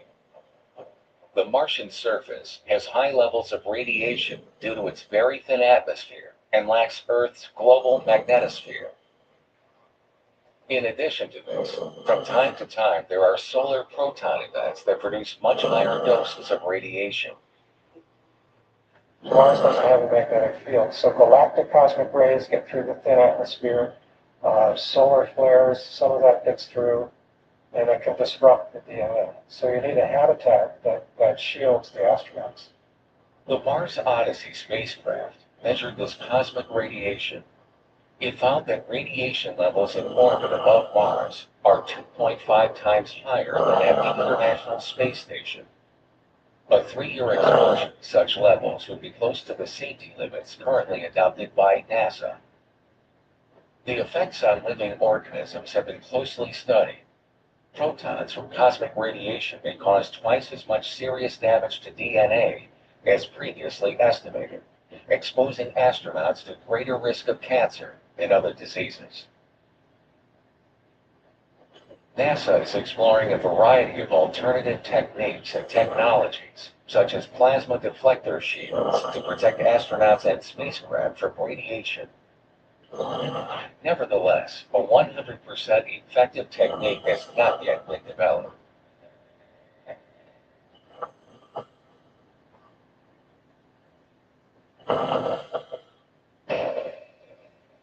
Another of the main challenges when it comes to sending manned missions to Mars is the huge per-person cost of the trip.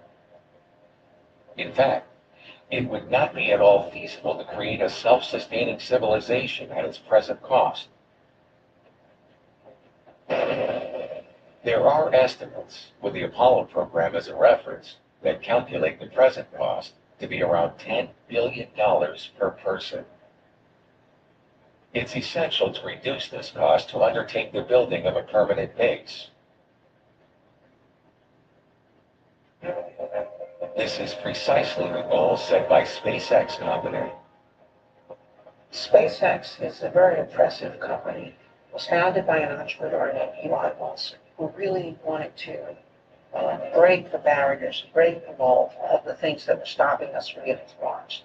And this includes both high-cost space launch, but also, frankly, the timidity of bureaucracy that's unwilling to accept the kind of risks that involve or just go for it. According to Elon Musk, to make Mars trips possible at a large enough scale to create a self-sustaining city, the key factors are full reusability of rockets, refueling in orbit, propellant production on Mars, and choosing the right propellant. Full reusability is essential and truly the most difficult one. That's very important. Up till now, we've been throwing these rockets away after one flight. Imagine how expensive an airplane flight would be if you threw it away after each flight. Boeing 747 seats 400 people, costs $400 million. If they had to throw it away after each flight, their airplane ticket would be $1 million a flight. The next goal would be the development of a system to refuel spaceships in orbit.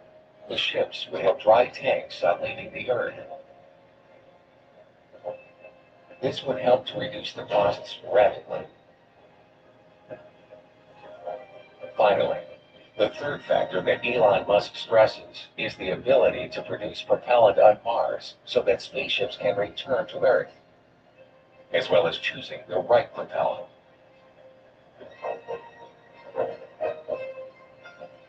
The surprising advances that SpaceX is making indicate that they will soon be able to reduce the costs of the trip considerably. But sending a manned mission to Mars would still mean solving very important questions, such as being able to make a safe landing. Landing on Mars is tricky. First of all, you use an aeroshield to slow yourself down from orbital speeds to subsonic speeds, and then you pop a parachute, and that brings you down to the slow velocity, and then you have to then do the final landing with rockets. The relatively strong gravity and the presence of aerodynamic effects makes it difficult to land heavy, crewed spacecraft with thrusters only, as was done with the Apollo moon landings. Yet the atmosphere is too thick for aerodynamic effects to be of much help in aerobraking and landing of large vehicles. On Mars, you have to go through the atmosphere. And the atmosphere is not quick. And so when you're coming in at high velocity, you have to shed a lot of that energy to slow down. So an aeroshield. Landing piloted missions on Mars will require braking and landing systems different from anything used to land crewed spacecraft on the moon or robotic missions on Mars. The biggest payload we landed on Mars has been about 1 metric ton. And for human missions, you need to have at least 10 metric tons landed, and preferably 20 or 30. So we're going to have to scale up. The improvement of safe landing techniques on Mars is then a priority. But NASA's project Journey to Mars will investigate the entry, descent, and landing techniques needed to reach the Martian surface, which will guarantee the success of the first manned mission scheduled for the 2030s.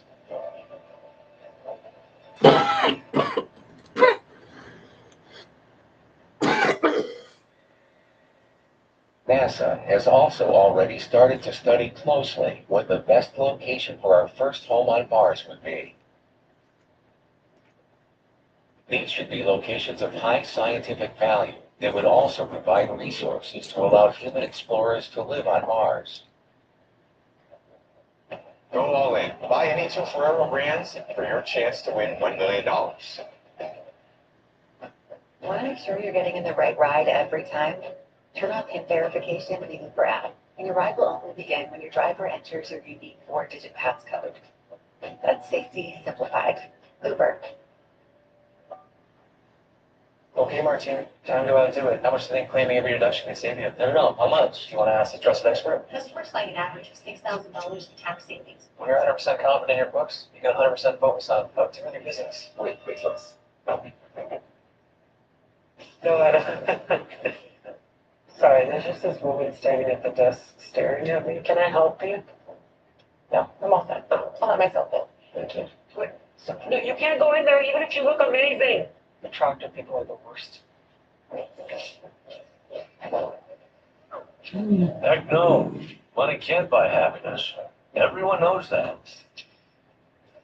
But it can give you a professional crane air grinder, along with every other tool you need to rebuild that motorcycle.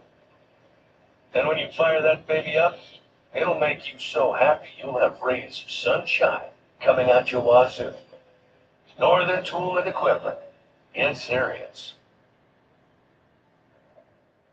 Local natural resources such as water and oxygen are crucial for humans to explore Mars. Liquid water might be obtained from 3 sources: ground ice, which would be buried or beneath the surface, the atmosphere, or hydrated minerals. Oxygen, by comparison, can be generated from the carbon dioxide that makes up most of Mars's atmosphere.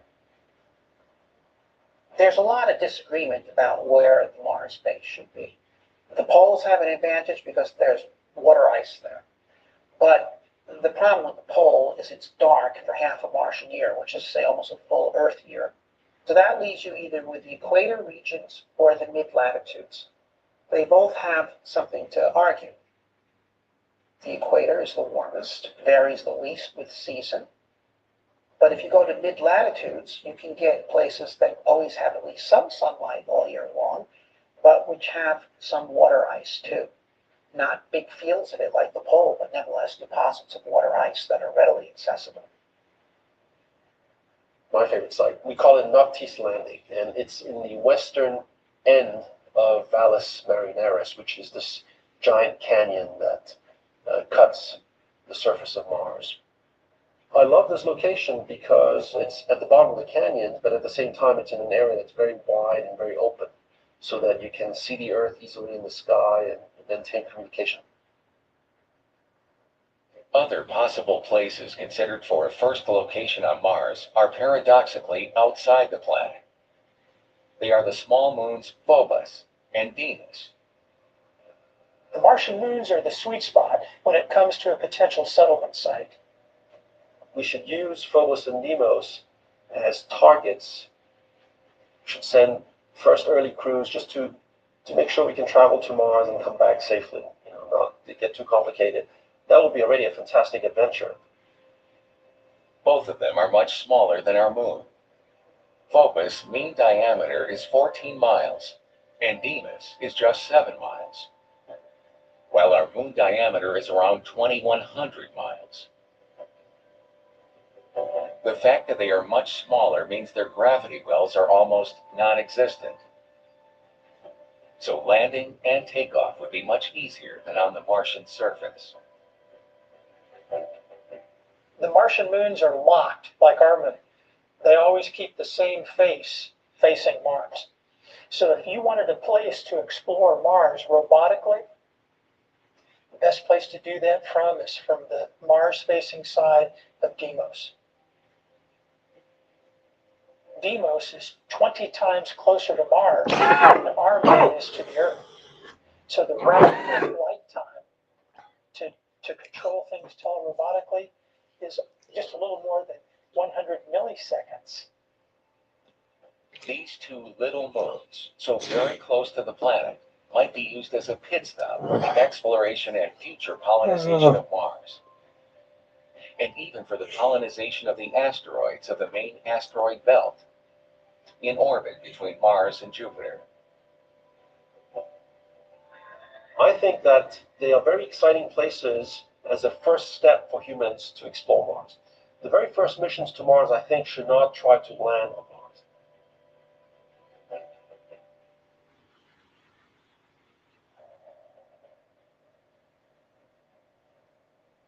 Once the location for our first settlement on Mars has been selected, the next step would be to decide what type of habitat to build so that the future inhabitants will have a safe place to live. The astronauts who walk on Mars for the first time may stay there for several months. As the Martian surface has extreme temperatures and the atmosphere is unable to protect them properly against radiation, they will need to have effective shielding from the hostile environment of Mars. NASA, with its program Journey to Mars, has started to explore different construction solutions. One of the most innovative concepts for sustainable habitation on the Red Planet is called Mars Ice Dome, which was designed for NASA by the company's Space Exploration Architecture and Clouds Architecture Office. This ice dome would be built using the most advanced 3D printing techniques. The Mars Ice Dome is a large inflatable structure surrounded by a shell of water ice. Water ice is an effective shielding material for galactic cosmic rays, and many areas of Mars have it in abundance just below the surface. So water ice is a great solution for building habitats on Mars. The Mars Ice Dome structure is lightweight, so it could be easily transported and deployed with robotics, then filled with water before the crew arrives. Another interesting aspect of the Mars Ice Dome is that the translucency of the ice washes the habitat with daylight, connecting the inhabitants to natural diurnal cycles, and also lets them enjoy the views. Other construction solutions that involve burying the habitats before the crews arrive would require heavy robotic equipment that would need to be transported from Earth, which would make costs rise significantly. The Mars Ice Dome, instead, balances the need to provide protection from radiation without the drawbacks of an underground habitat.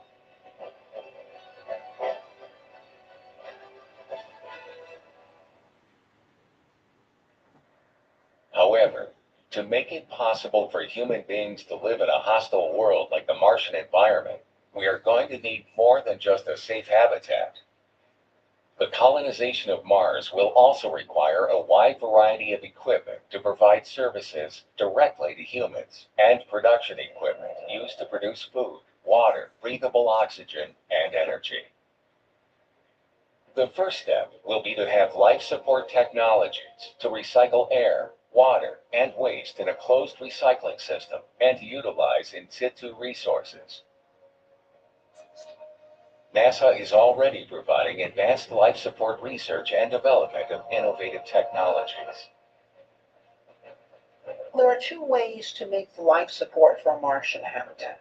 You can either do biological or physical chemical. The physical chemical system is frankly simpler to implement and more reliable, and it's probably what we'll do first. What that does is it takes the water, the used water, and it purifies it and recycles it, so you can recycle water. That's the most important thing. Nevertheless, for medium and long duration missions, the life support system should be bioregenerating, a system that incorporates biological components in the synthesis, purification, and regeneration of basic life support commodities. It must be designed in such a way that the components are recycled or regenerated and don't need to be resupplied.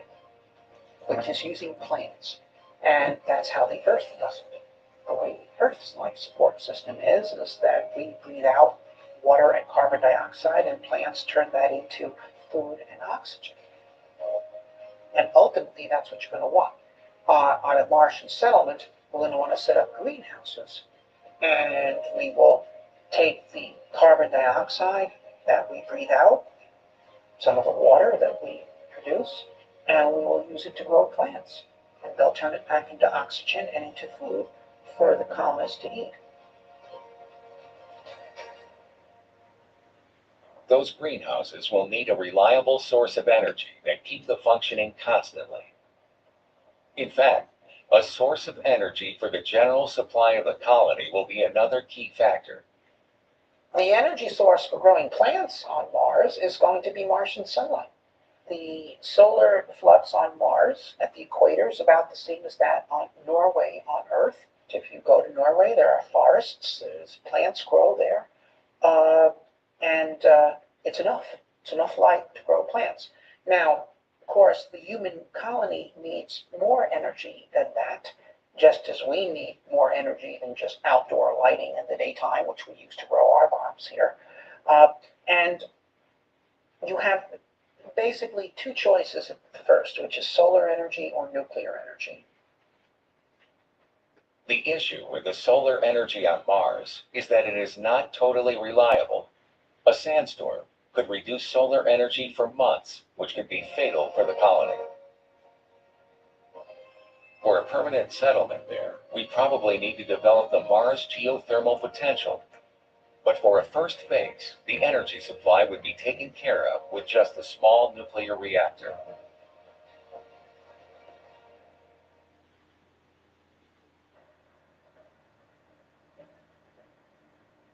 For any kind of colony that we are able to settle on Mars, we will need to study the different options of communication with Earth, made difficult because of the huge distance between the planets. NASA and ESA included communications relay equipment in several of the Mars orbiters, so Mars already has communication satellites. While these will eventually wear out, additional orbiters with communication relay capability are likely to be launched before any colonization expeditions are mounted. The one-way communication delay due to the speed of light depends on how far Mars is from the Earth. This delay makes real-time communication, such as telephone conversations or internet relay chat between Earth and Mars, highly impractical due to the long time lags involved. To Mars, it can be as short as around 4 minutes, or as long as 20 minutes. Once in a while, if Mars goes behind the sun, you can't talk to Mars at all. This blackout could be solved by using a future network of communication satellites, which would be a realistic solution for a full colonization program.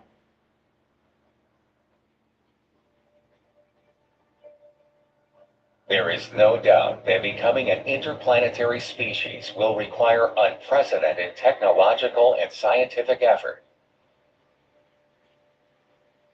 We know that to send a manned mission to a planet as distant as Mars will mean facing countless risks. Before the first human walks on Mars, a group of robotic exploration rovers such as Spirit, Opportunity, and Curiosity could be the outposts that pave the way and could help locate resources, such as groundwater or ice, that would be fundamental for the growth of the colony. The next step would be the progressive arrival of several robotic cargo missions to transport the equipment, habitats, and supplies. They should operate long before any manned mission. It's possible that this first settlement will be a scientific station to be able to do detailed in situ research into the Martian environment. What I think we should be doing altogether as humanity is to build an international research station at the surface of Mars, a bit like the International Space Station, but on the ground on Mars. At present, several nations and organizations are developing long-term plans to send manned missions to Mars. NASA kicked off the Mars mission program with the launching and testing of the Orion multi-purpose crew vehicle in 2014. The Orion is the first manned spacecraft intended to go beyond the low Earth orbit into deep space since the Apollo program. It has two modules, the launch and splashdown crew delivery vehicle, and the deep space habitat module, where the crew will live during the 16-month-long journey from Earth to Mars and back. It was a good design. It was designed to be bigger than Apollo, so the crew could be a little larger. It's designed to have a multi-purpose destination. The first manned Mars mission is currently scheduled for the 2030s. On this pioneer mission, the astronauts will be able to orbit Mars for the first time ever and then return to Earth. Therefore, on this first mission, no walk on Martian soil is planned. In addition to NASA, other space agencies have different plans for the future exploration of Mars. ESA, the European Space Agency, through the Aurora program, has a long-term goal for the robotic and human exploration of Mars, with the hope of finding traces of life. It has already sent robotic probes like ExoMars in 2016 and plans to send the next probe in 2020. India, Japan, China, and Russia also have different robotic missions to explore Mars to be launched in the coming years. China and Russia plan to send humans to Mars in the 2040 to 2060 timeframe, but they are still long-term plans that could vary in the near future.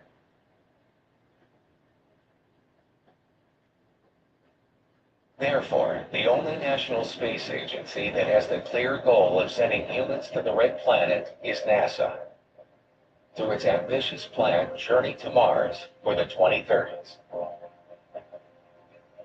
In 2015, NASA announced the launching of this enthralling plan, a program for human exploration and colonization of Mars.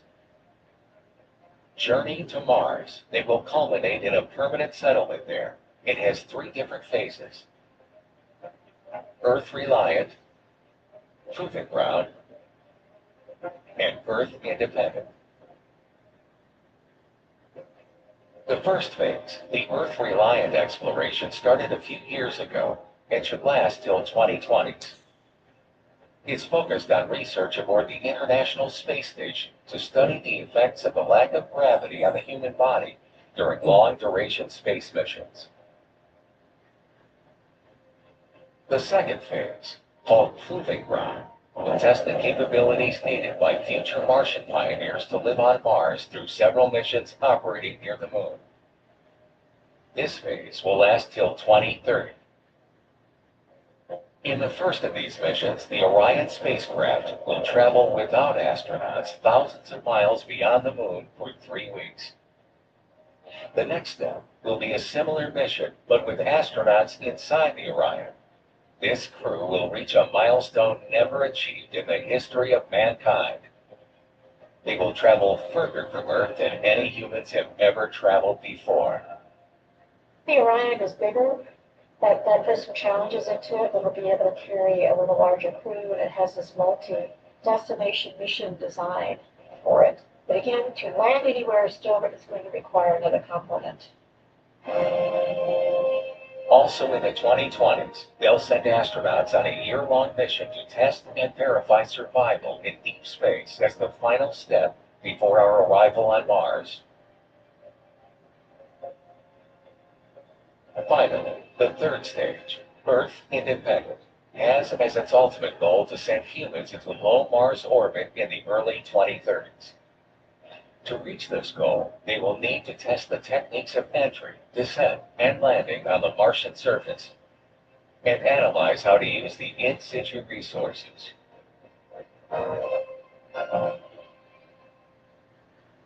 Science missions are now very advanced, as there are plans for a new exploration rover for 2020 and a round-trip robotic demonstration mission that will bring samples of Martian soil to Earth in the late 2020s.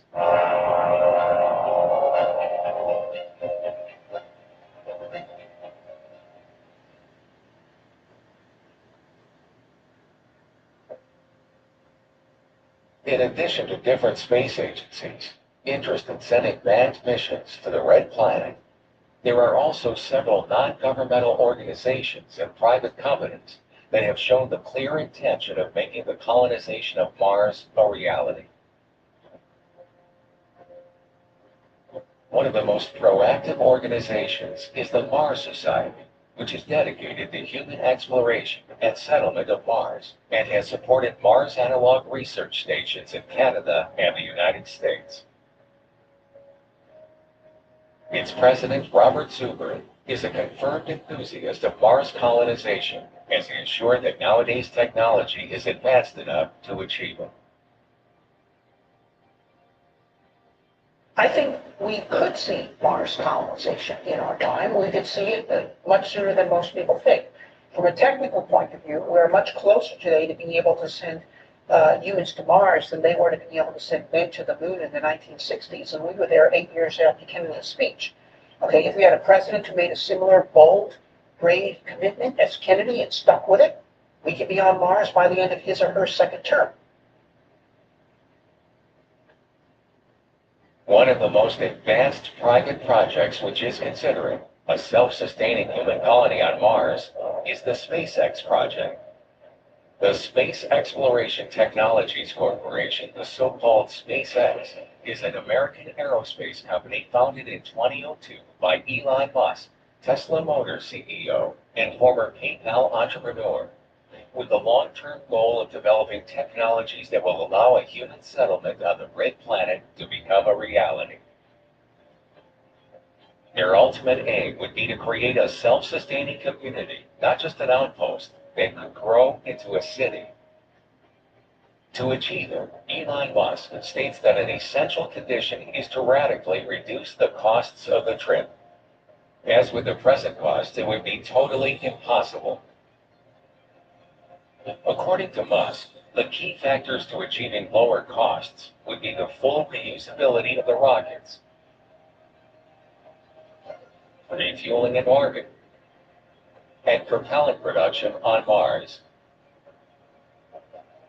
SpaceX started by proving that they could develop space hardware at 1/10 the cost and 1/3 the time of the mainstream aerospace contractors. SpaceX's plan is to create a Mars colony with a sustained population of 1 million people, which would mean 10,000 trips there with 100 people per trip in a time frame of about 40 to 100 years.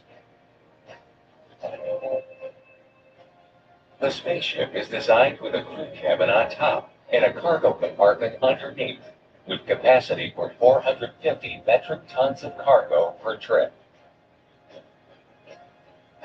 The duration of the trip would be about 80 days at the beginning, with the goal of reducing trip time to 30 days in the future.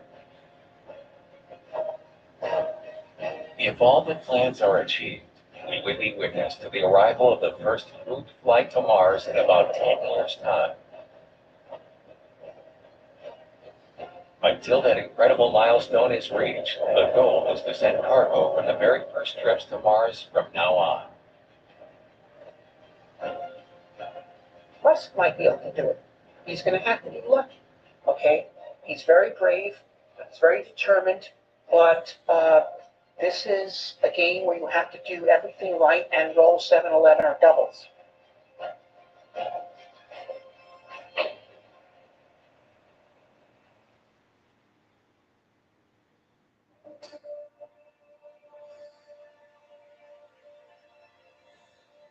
thanks to unstoppable technological advances. The settlement of a Mars colony is no longer the realm of science fiction, but a feasible reality. In the coming decades, we might be landing, working, and living on Mars. This could be just the beginning of the interplanetary expansion of a human being in the solar system. Maybe in a not-so-distant future, our home will be in a very distant place, in one of those remote space colonies.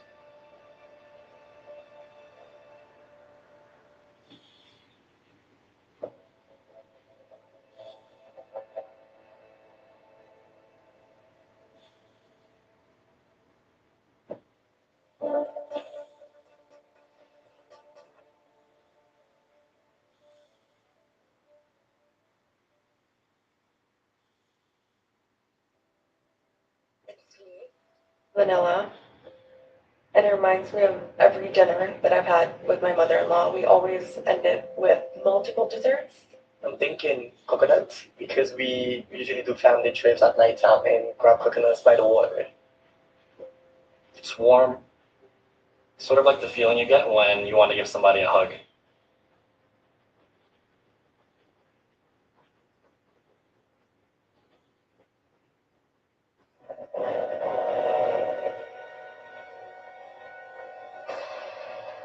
Venus, Earth's evil twin. Its clouds made of battery acid. At 900 degrees, its surface hot enough to melt lead.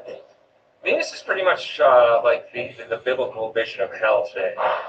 This may be the most hostile real estate in the solar system.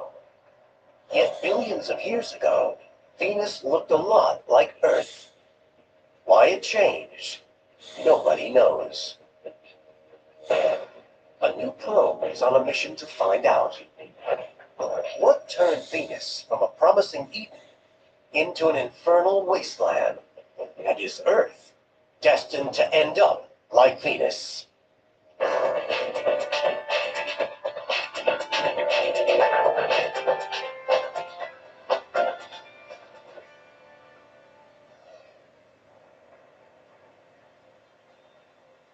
November 9th, 2005. A Russian Soyuz rocket launches from Kazakhstan, carrying a tiny European spacecraft called Venus Express. Its mission, to travel the 250 million miles to Venus and find out why the planet evolved so differently from Earth.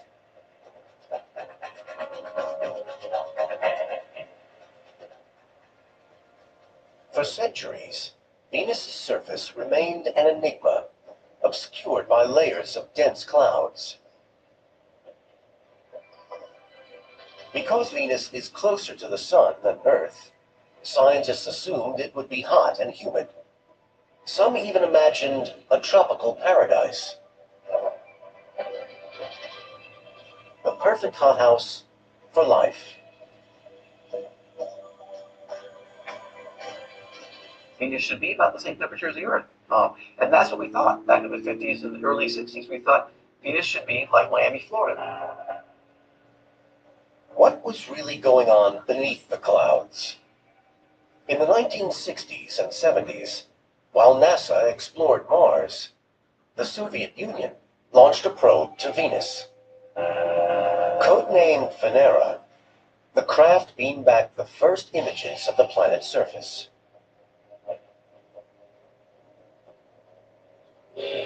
Not a tropical paradise, but a hostile desert. Lots of dust. And no water. Venus resembles its twin Earth in many ways. Similar in size and composition, they were probably formed from the same cloud of gas over 4 billion years ago.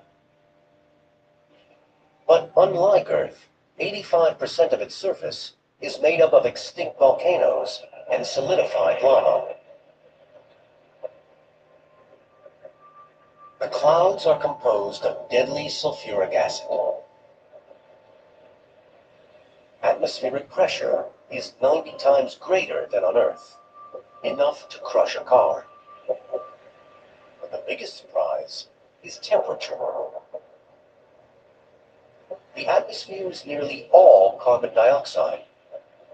As on Earth, this gas acts like glass in a greenhouse, admitting light, but trapping heat. On Earth, increasing levels of carbon dioxide are raising temperatures a few degrees. But on Venus, the greenhouse effect has pushed temperatures through the ceiling to levels hot enough to melt lead.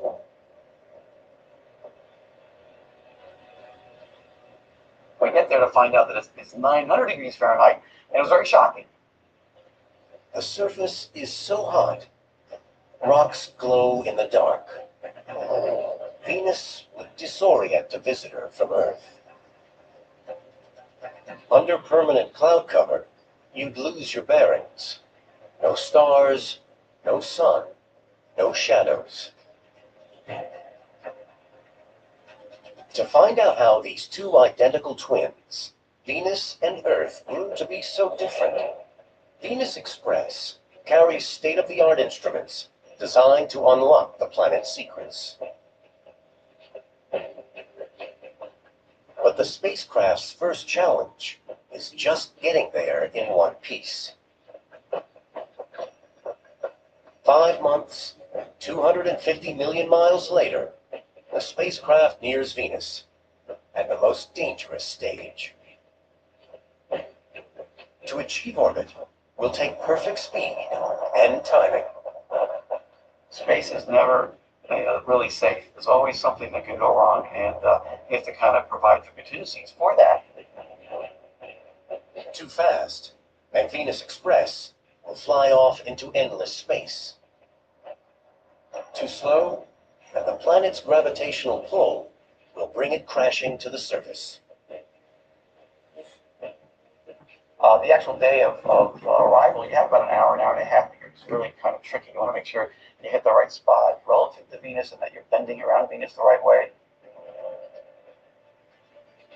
To get into orbit, Venus Express must reduce speed by 3,000 miles an hour. April 11th, 2006.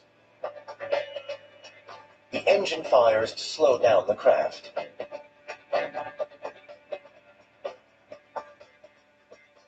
For 10 minutes, Venus Express vanishes behind the planet.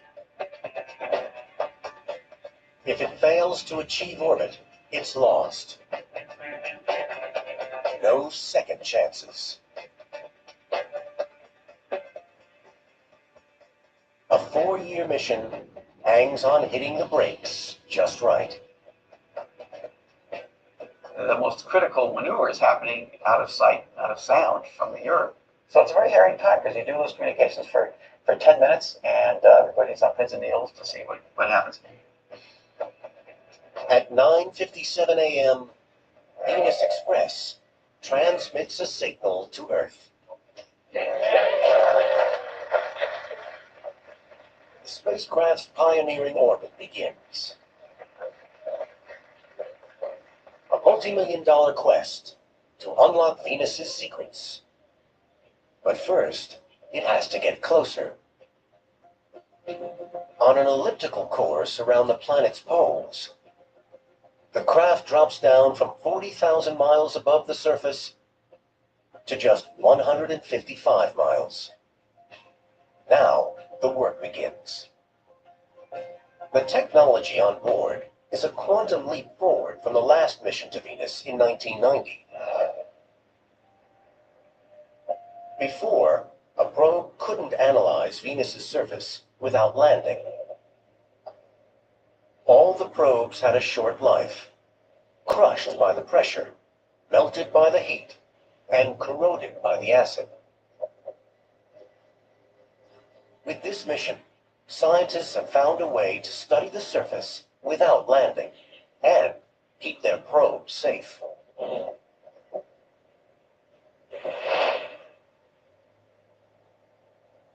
Venus Express views the planet using infrared, a wavelength not visible to the human eye. Unlike visible light, the infrared can penetrate areas of cloud that are less dense, allowing the probe to peer through the clouds to the clear atmosphere below. Now, for the first time, scientists can reveal Venus in 3D from the ground up.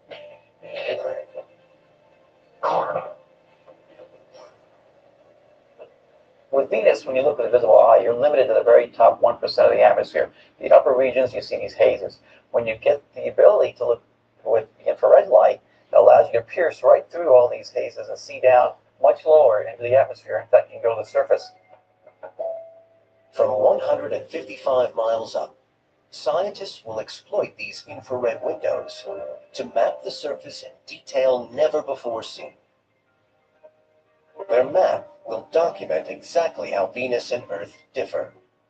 Then, they hope to find out why. Despite decades of exploration, our sister planet can still surprise us. And soon, Venus Express makes a stunning discovery.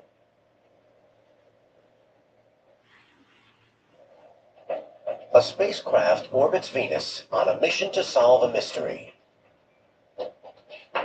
Venus should be like Earth. But billions of years ago, our twin went its own way and evolved into the burning rock it is today.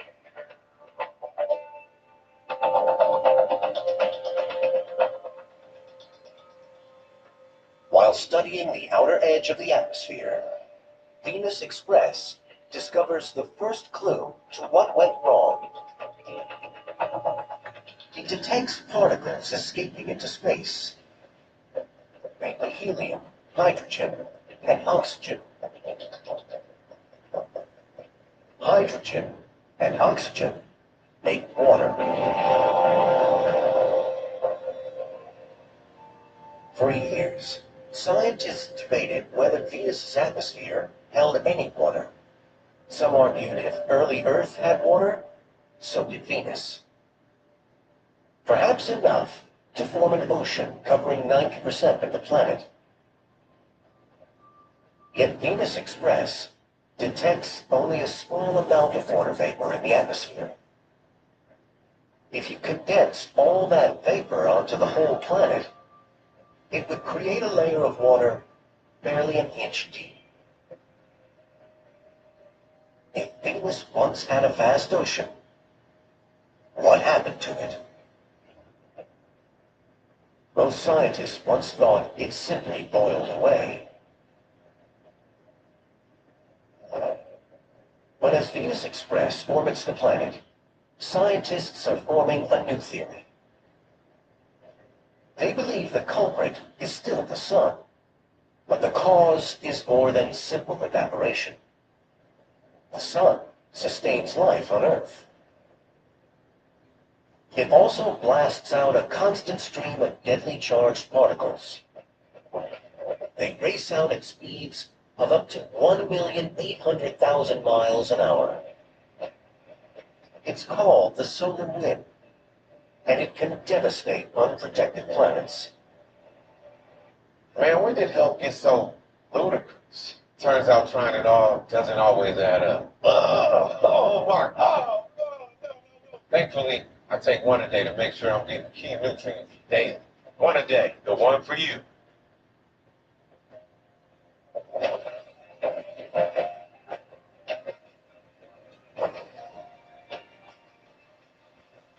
Your time to build the future. U.S. Army Reserve. Ranger knows that if you're a school custodian, cleanliness is your top priority. That's why you can rely on Granger for a range of cleaning products and equipment, from disinfectants to floor scrubbers.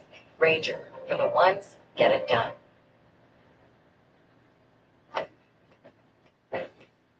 Bayel Hairline, where every scalp is clear for takeoff.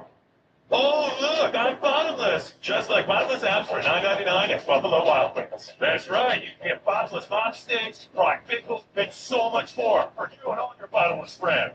Bottomless app for $9.99, only at Vito's. Surrounding Earth is a magnetic field that safeguards our atmosphere. This field is formed by movement in our iron core as the planet spins. But Venus has no magnetic field. Scientists believe it may rotate too slowly to generate one. The rotation is so slow, a day here lasts almost 2/3 of an Earth year. On Earth, one rotation takes 24 hours. On Venus, 243 days. Well, without a magnetic field like Earth's, Venus is much more vulnerable to being affected by the solar wind and by energy in the upper atmosphere, stripping the atmosphere off into space. Scientists now believe a combination of evaporation and solar wind strip the planet of its moisture. Venus is closer to the sun than we are, therefore hotter. Its primeval seas evaporated into the atmosphere. That water vapor might still be trapped in the clouds, if not for the solar wind. But the oceans ultimately boil off. And then when you have all that water as vapor in the atmosphere, it's very vulnerable to being broken up by ultraviolet sunlight into hydrogen and oxygen, and then the hydrogen escapes into space, and there you have it. After a few billion years, you've lost your oceans. The solar wind smashes into the atmosphere, ripping the molecules from the clouds.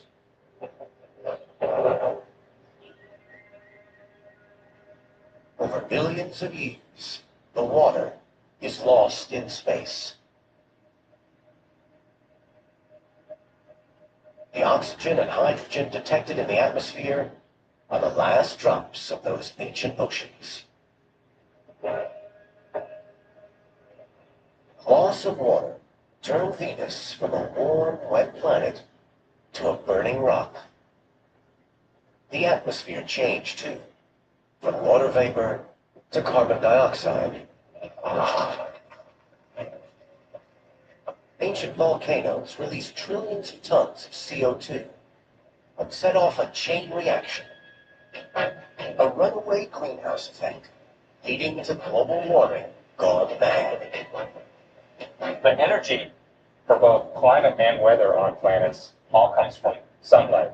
So now imagine that this is sunlight heading towards the surface of a planet.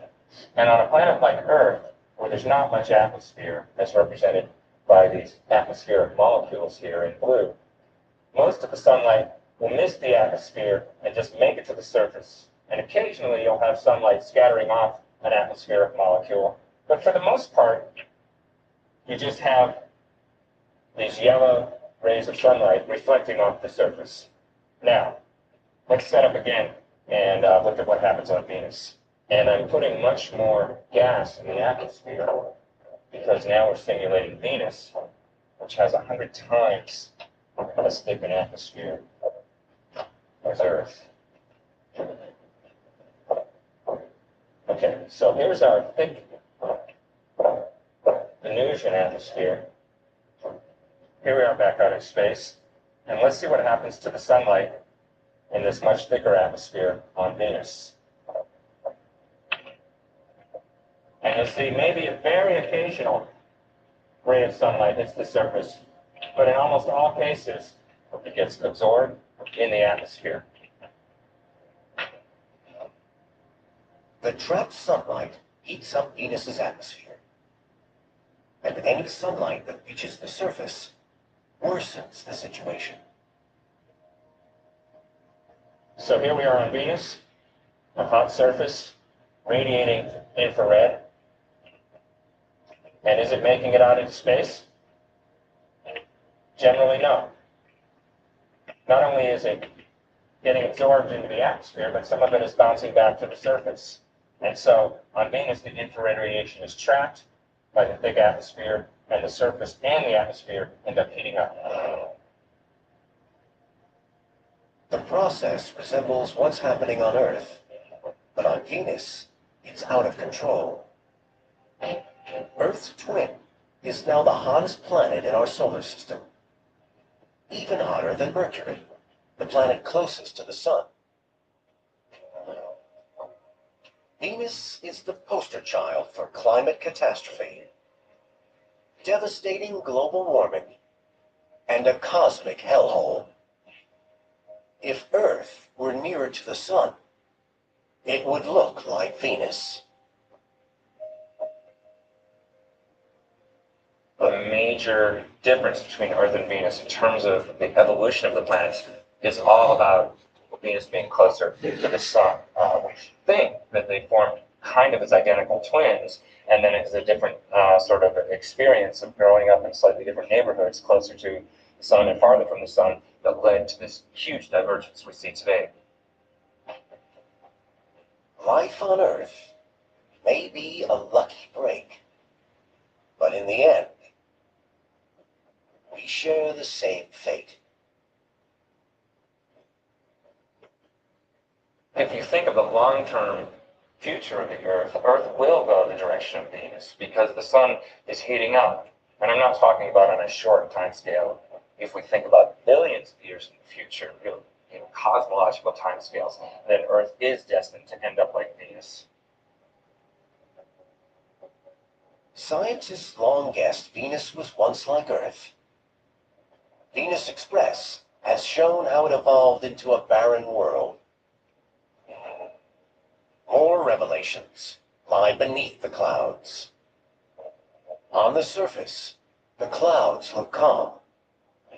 But when the spacecraft switches on its infrared thermal imaging spectrometer, its images show how the scene transforms. Violent storms rip across the planet. At the poles, monster cyclones churn the atmosphere. Storm systems that make Earth's worst weather look like a breeze.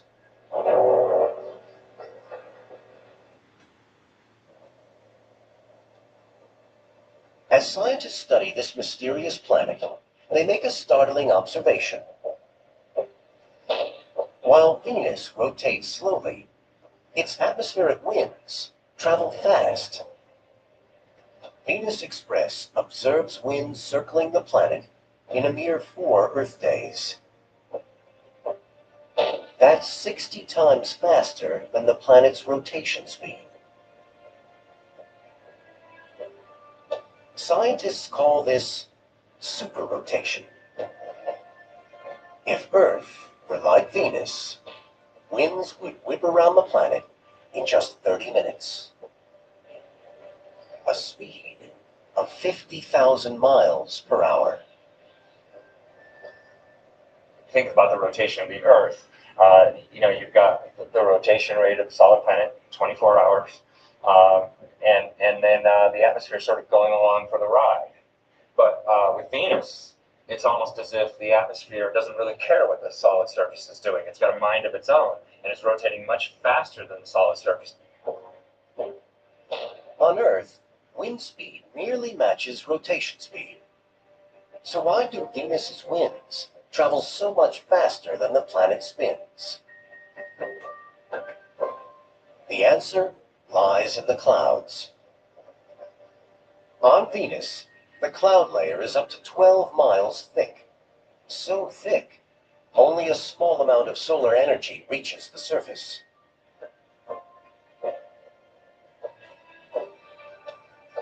Much of this energy is retained in the upper clouds, 40 miles above the surface. This energy starts the clouds moving at breakneck speeds. Because Venus is closer to the Sun than Earth, the greater the solar energy in its clouds, and the greater the wind speeds. Winds rare on Earth, over 200 miles an hour, are typical on Venus. Venus Express is equipped to solve a riddle found by an earlier mission. A vortex at Venus's North Pole, similar to vortices on Earth. We call them hurricanes. On Earth, they form when warm, moist air from the ocean is heated by the sun and rises to form clouds. As more energy enters the system, the clouds start to spin, creating a hurricane. But Venus has no warm oceans for fuel. So what powers its hurricanes? Venus Express swings down to the southern hemisphere for a closer look. What it finds blows scientists away.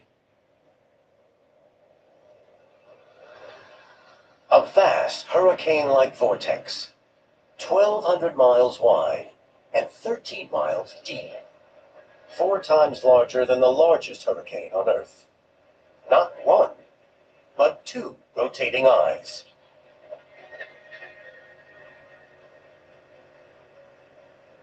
Scientists believe the cause of the vortices is not only super-fast winds, it's the very motion of the planet. A huge vortex caused by all the air flowing in from the equator, and then it has to sink somewhere, which causes this enormous vortex, which is some 2,000 kilometers across. Wilson believes air from the equator flows to the poles, where it's sucked down to form the vortex. But this air doesn't move in a straight line. The planet's rotation deflects its motion. He suggests this process, called the Coriolis effect, produces the giant vortices. Let's explain the Coriolis effect using this rotating table. It's the same for a rotating planet. If I let this ball roll across the table, you'll see that it runs in a straight line. And that's because you, the observer, are stationary. You're not rotating with the table. Whereas if, on the other hand, we switch to a camera angle or another observer who's rotating with the planet, this ball will appear to travel in a curved trajectory. So if the observer is rotating with the planet, then it appears that objects experience force to the right. And this works not only for balls, but also for parcels of air in the atmosphere. If the air at Venus is heated at the equator and moves towards the poles, it's then bent towards the right if it's in the southern hemisphere, or towards the left if it's in the northern hemisphere. As the winds move toward the poles, the Coriolis effect makes them spin, which creates the vortex. Wilson's theory seems logical. Vortices also occur at Earth's poles. But while Earth's polar vortex is relatively stable, the double-eyed monster on Venus is an ever-shifting whirlwind. To find out what makes the vortex so chaotic, recreate it.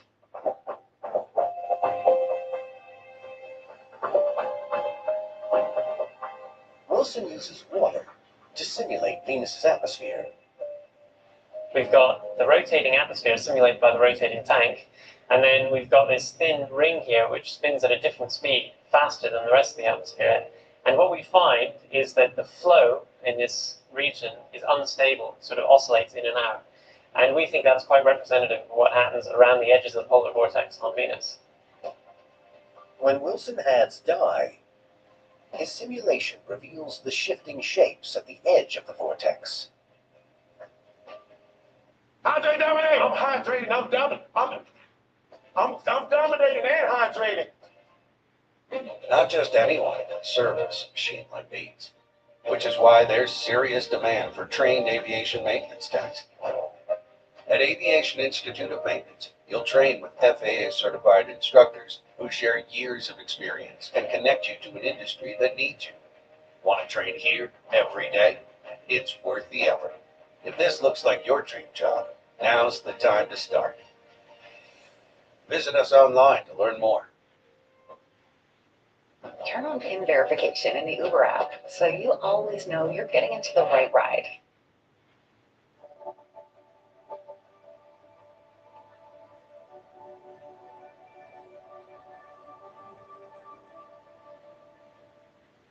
Leo's working hard. growing. Pampers is working hard, keeping him dry. Only Pampers Swaddlers has a Keep Dry liner to keep him comfortably dry. Pampers, behind every baby. These chaotic winds show the power of Venus's atmosphere. But vortices aren't the only bizarre weather. On June 9th, 2006, Venus Express discovers an eerie phenomenon. The spacecraft detects an intermittent disturbance that sounds like a whistle.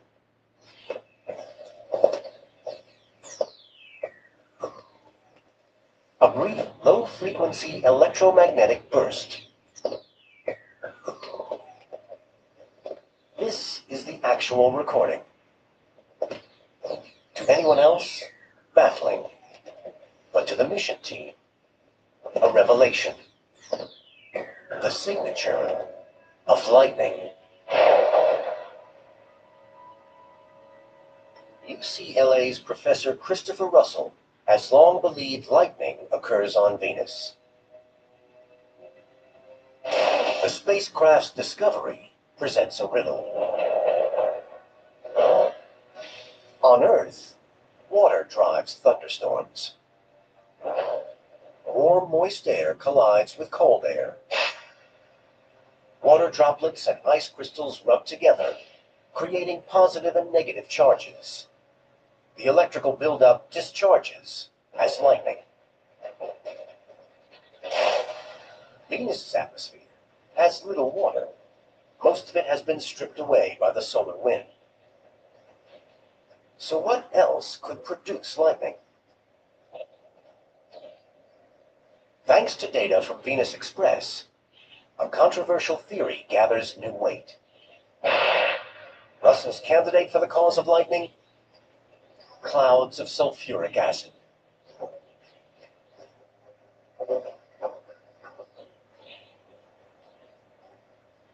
On Earth, sulfuric acid clouds form when sulfur dioxide is released from volcanoes and mixes with water vapor.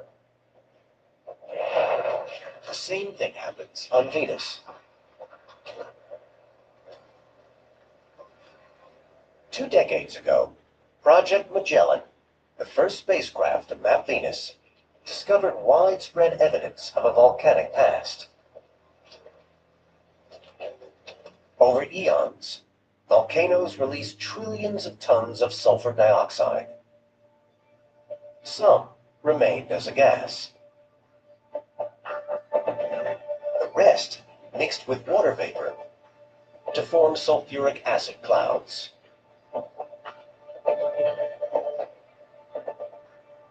The speeding winds energize these acid clouds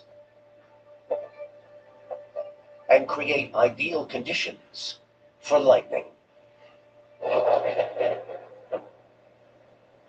We think now that it's sulfuric acid clouds and Venus's winds, and the winds can then provide the energy source in the cloud for the charge separation.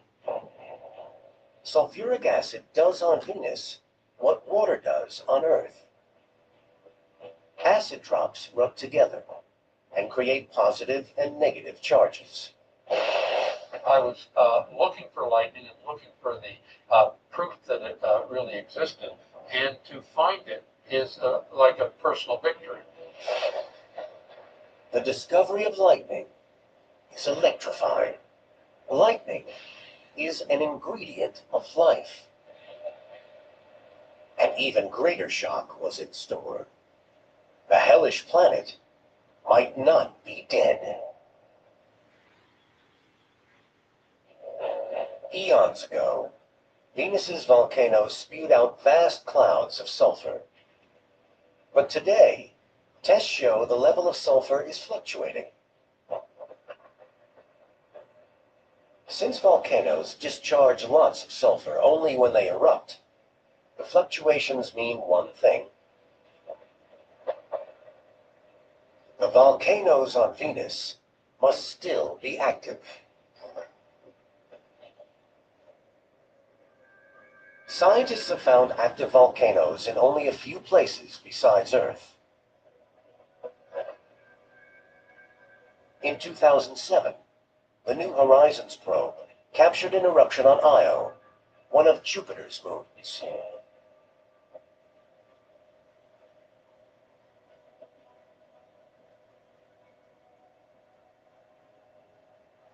To find active volcanoes in the inner solar system is big news.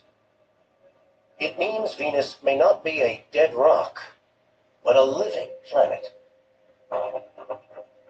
Venus Express takes a closer look. The probe exploits the infrared windows to peer through the clouds.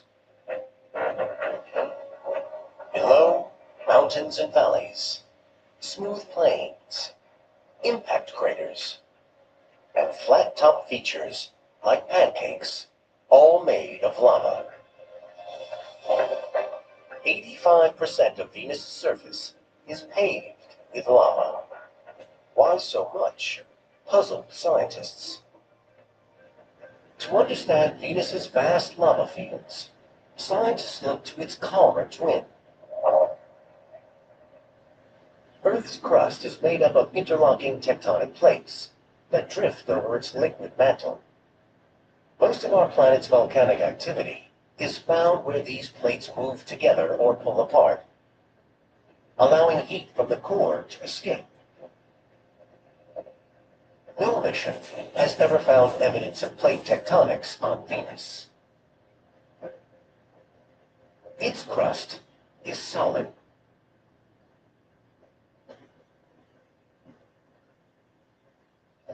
Without plate tectonics to cool Venus, scientists suggest heat from the core built till it couldn't be contained.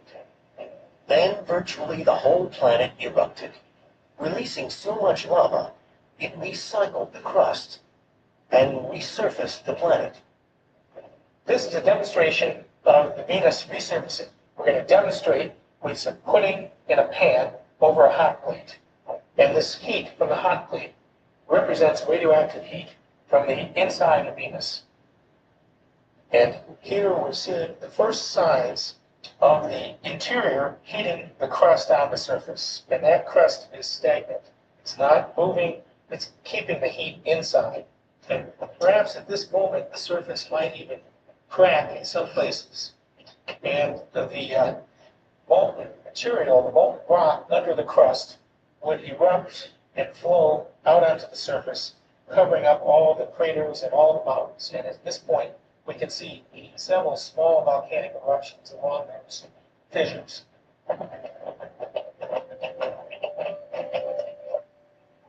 Scientists date the resurfacing to 500 million years ago.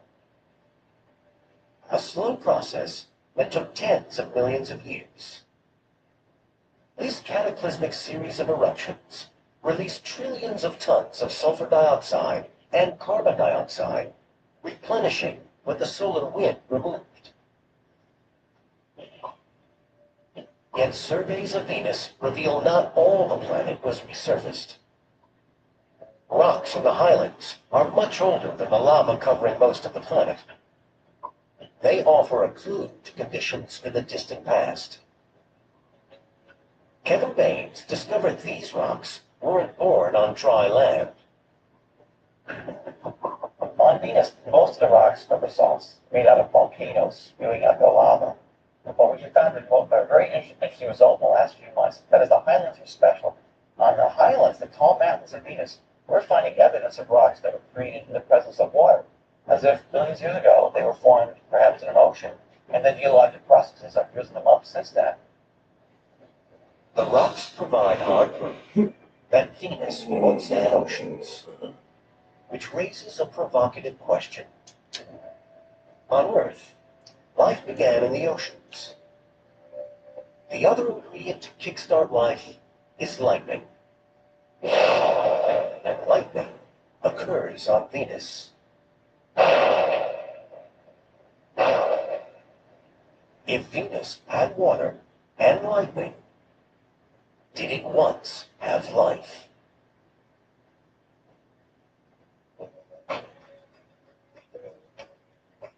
Scientists have plenty of proof that Venus and Earth were once twins, and that Venus had two of the ingredients of life, water and lightning.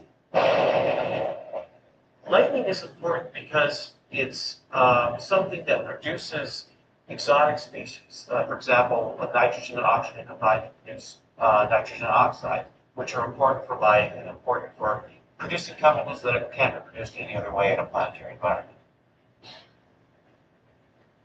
With water and the means to kickstart evolution, perhaps Venus once had life, and maybe still does. The first clues arrive from Venus Express. 155 miles above the surface, a camera is switched to ultraviolet. Unlike infrared, the shorter wavelength of UV is scattered by Venus's cloud layer, enabling the scientists to explore the upper regions of the atmosphere. Their images reveal intriguing dark markings where more UV is being absorbed. This shows that something besides sulfuric acid is trapping sunlight. The mission team calls the dark areas absorption patches. There's been great interest in the ultraviolet absorbers on Venus. They absorb about half of the sunlight that's hitting the planet. They're in the clouds of Venus, and it's been suggested that they might be associated with life forms.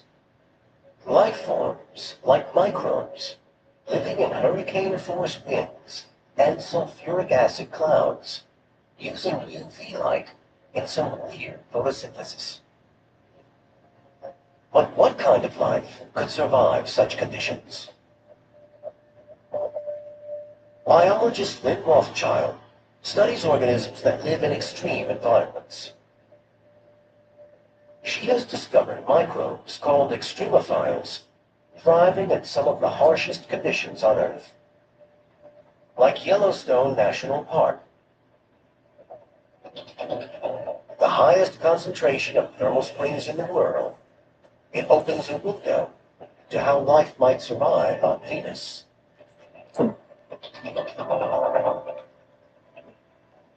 What you see behind me is really ground zero from where people started to understand organisms that can live in extremely acidic conditions.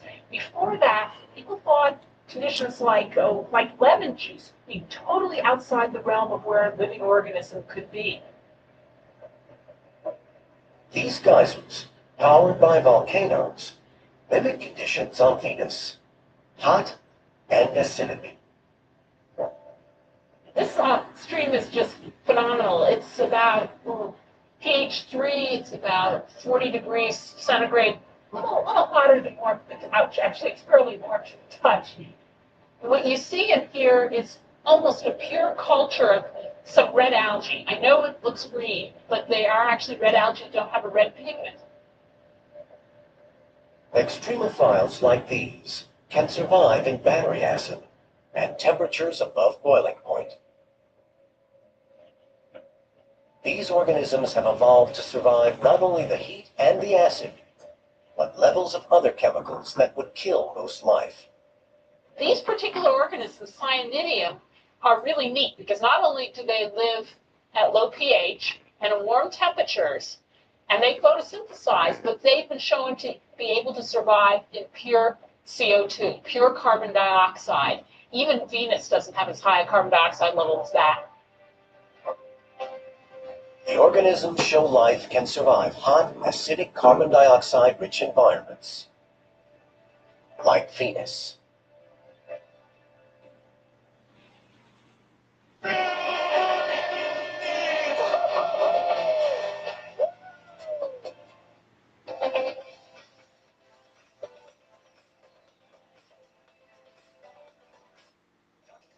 Sweeters, but not all are spicy. Toppings chili lemon chips, light heat, big bunch of lime.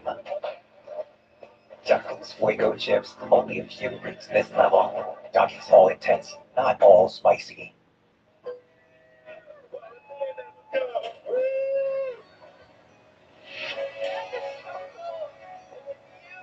Your friends can like it, but you get to live it.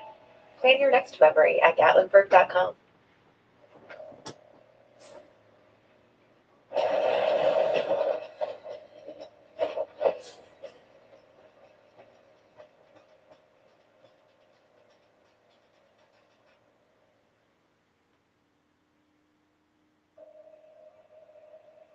Life can survive in Yellowstone. Why not on Venus? Scientists believe the surface itself is too savage. Temperatures reach 900 degrees, and the pressure is bone-crushing. But not in the clouds. 30 miles up, temperatures reach only 176 degrees, much closer to the kind of heat microbes endure on Earth. Could life have begun in Venus's ancient oceans? When the water evaporated, the microbes may have gone with it.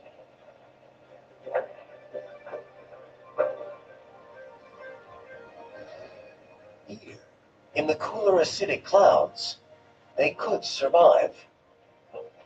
But how can life exist without water?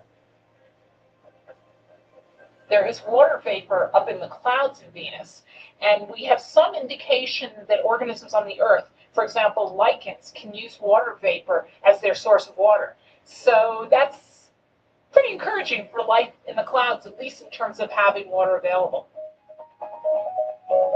To see if life exists in moist, acidic clouds, Rothschild collects air samples above a hot spring.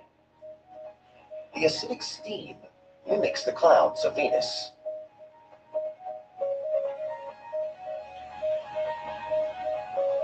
I can see a little green on the mouth here. That's encouraging. There really is something in there.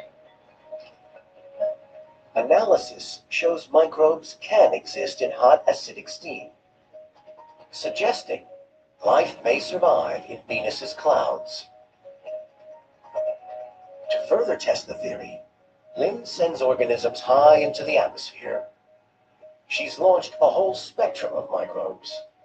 That way back up, that matches the way they're bringing it through. Some to over 100,000 feet. A zone where temperature and pressure drop so low, most life would die.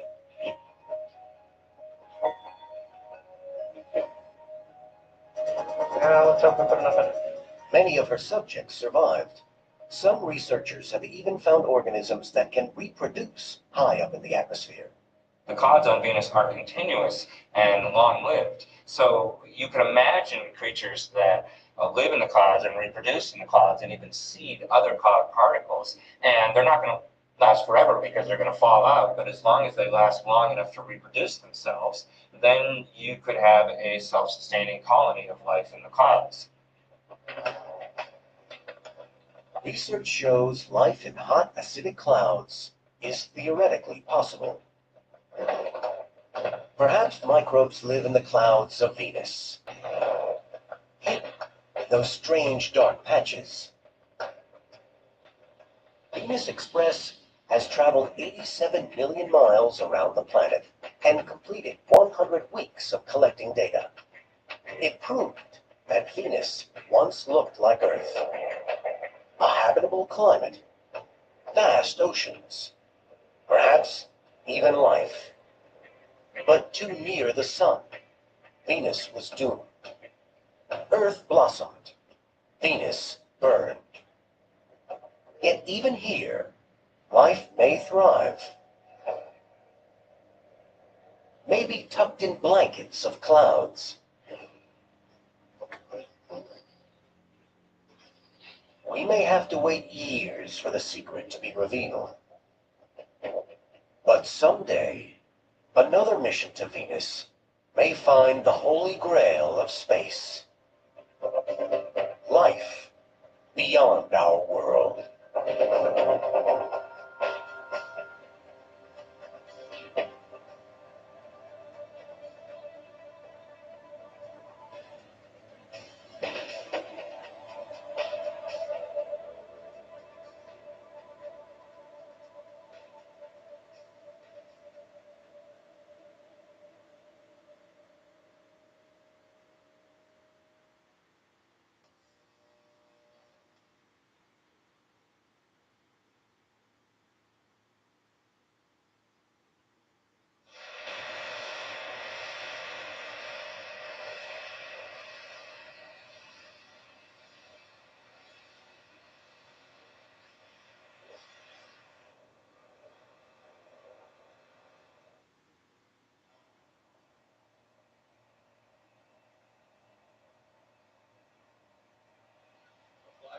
place from any place.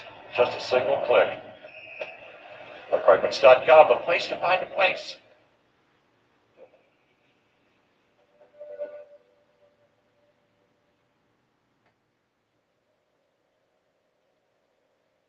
Planet Earth is unique. An engineering marvel, driven by heat from within.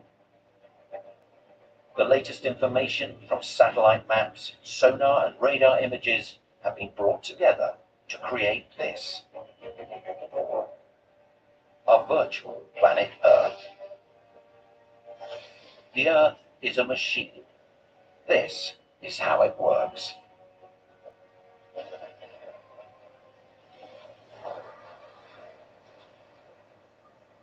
The surface of our planet is restless and violent.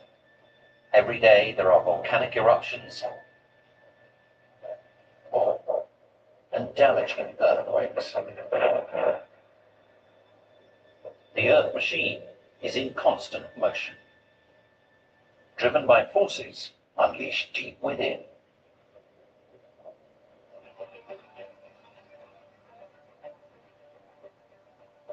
Most of the population live in towns and cities and have no idea of what lies beneath the ground.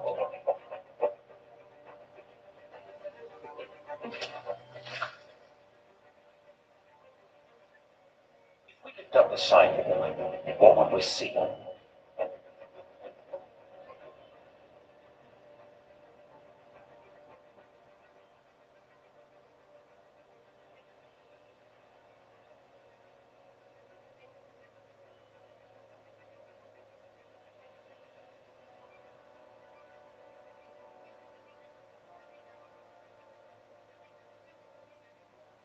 Gas pipes, water mains, and electric cables fill the first 100 feet below the surface.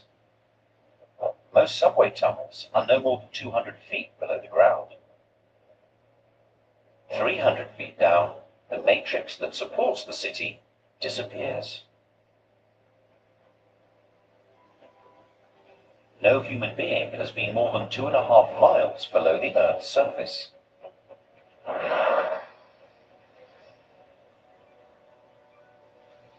The center of the Earth lies almost 4,000 miles below that.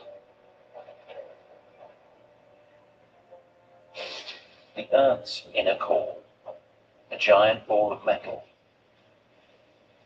The core is almost as big as the moon and as hot as the surface of the sun. The inner core is the engine that drives planet Earth.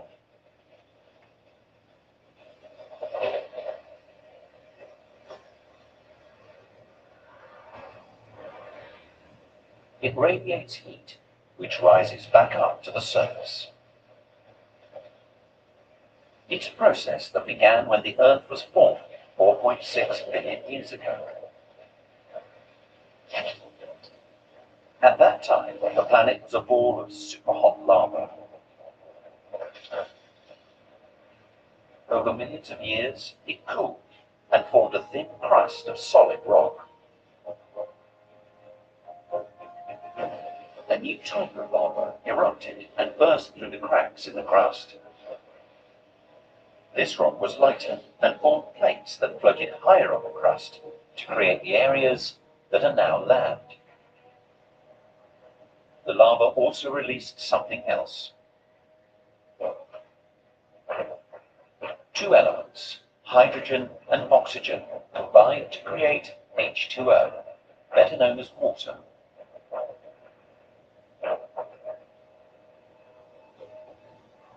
The first oceans were formed.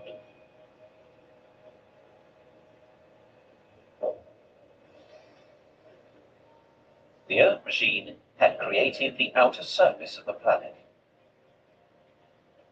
This virtual Earth shows how it works. Today, the surface of the planet, the bit we live on, is called the crust.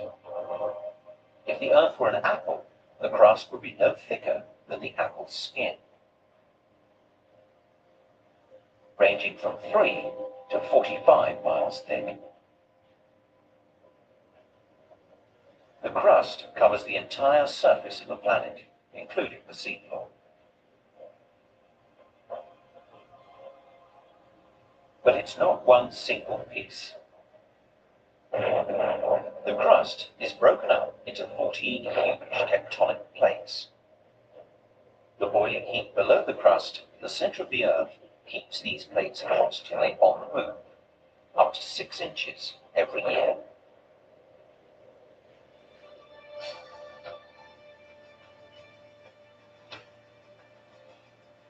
Millions of years ago, the North American tectonic plate shifted. Nothing dramatic, but enough to open up cracks in the Earth's crust, a few feet beneath the surface.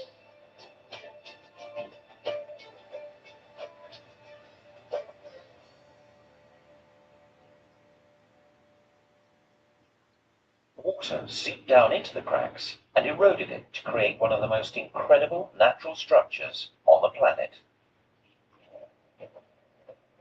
Beneath the streets of the Sunshine State lies the Floridian Aquifer. The aquifer covers 100,000 square miles. It is a vast network of fast-flowing subterranean rivers, a precious resource that provides most of Florida's fresh drinking water, up to 3 billion gallons a day. So this aquifer has to be protected from building or farming developments that could pollute the water. This is a task for biologist Tom Morris and his team. It's very important to map these underground caves because that's our drinking water. So the more we know about what's going on down in that aquifer, the better off we're going to be up here on top.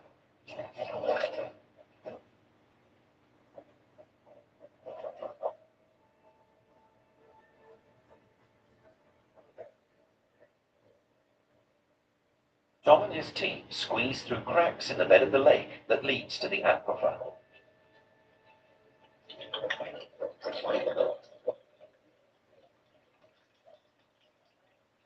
It's a claustrophobic dive. They must pass through holes in the rock barely wide enough to wriggle through, followed by an 80-foot descent.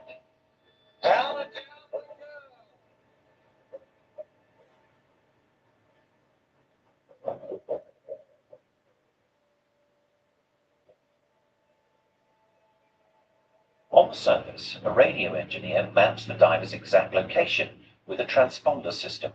It looks basic, but it can penetrate over 100 feet of solid rock and water.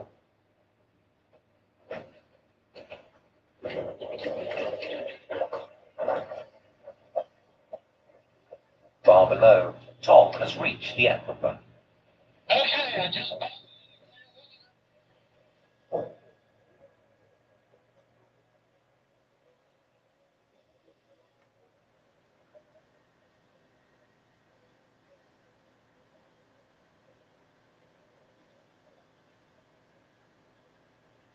A subterranean world.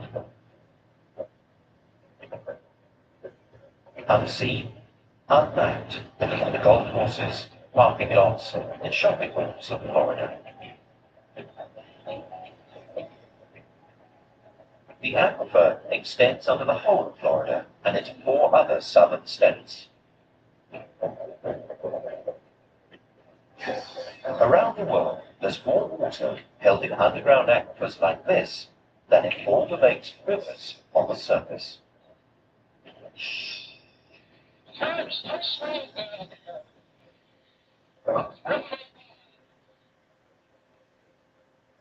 Above, the engineer records their route, wherever it takes them.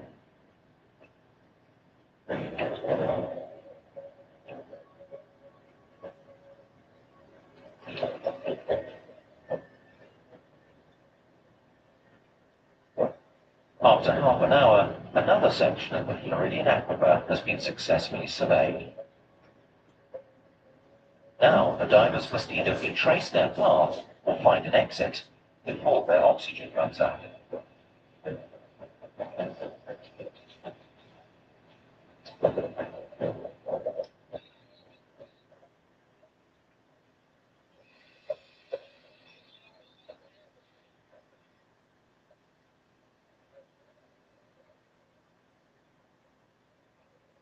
A shaft of light shows the divers the way to a new exit through the roof of the aquifer.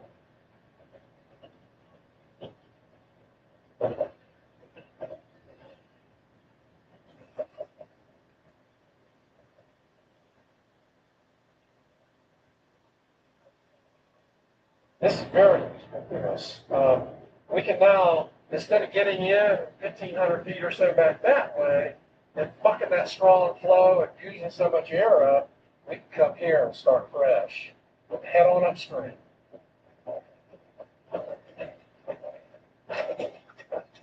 That's going to be so useful for us for mapping this underwater cave system, and we can put this cave on the map. The virtual Earth in the hangar shows how the Earth machine creates powerful effects on the surface. The tiny cracks in the ground in Florida are caused by stresses within a single tectonic plate.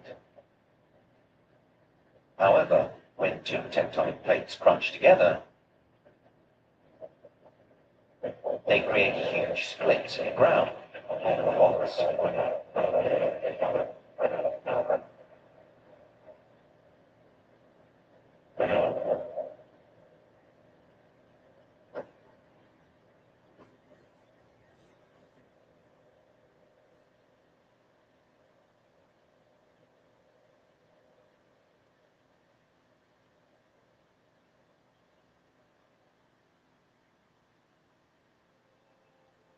22nd of February 2011.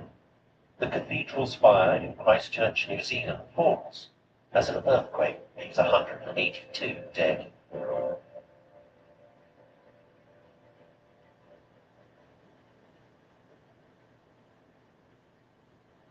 Less than a month later, on the 11th of March, an even bigger earthquake struck Japan. It produced a tsunami with waves of up to 98 feet high, killing perhaps 25,000 people. And on the other side of the Pacific, just a year earlier, 562 people died in a powerful quake in Chile. The Pacific Rim is an area of intense earthquake activity. In just the last 50 years, there have been dozens of major earthquakes all along the coast of North and South America. This is the Memorial Stadium, home to the Golden Bears. It's one of college football's oldest and most iconic arenas.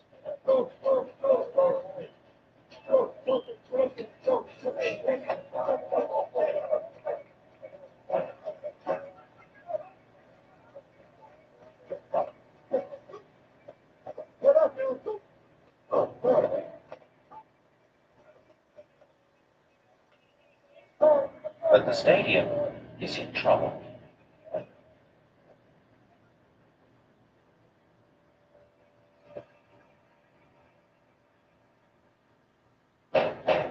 Stands have crumbled, bleachers bent out of shape.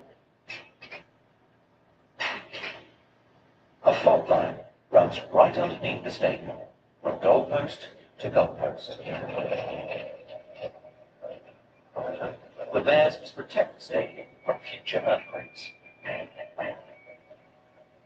They've taken drastic action. They've split the stadium in two, right down the line of the tournament.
Mm.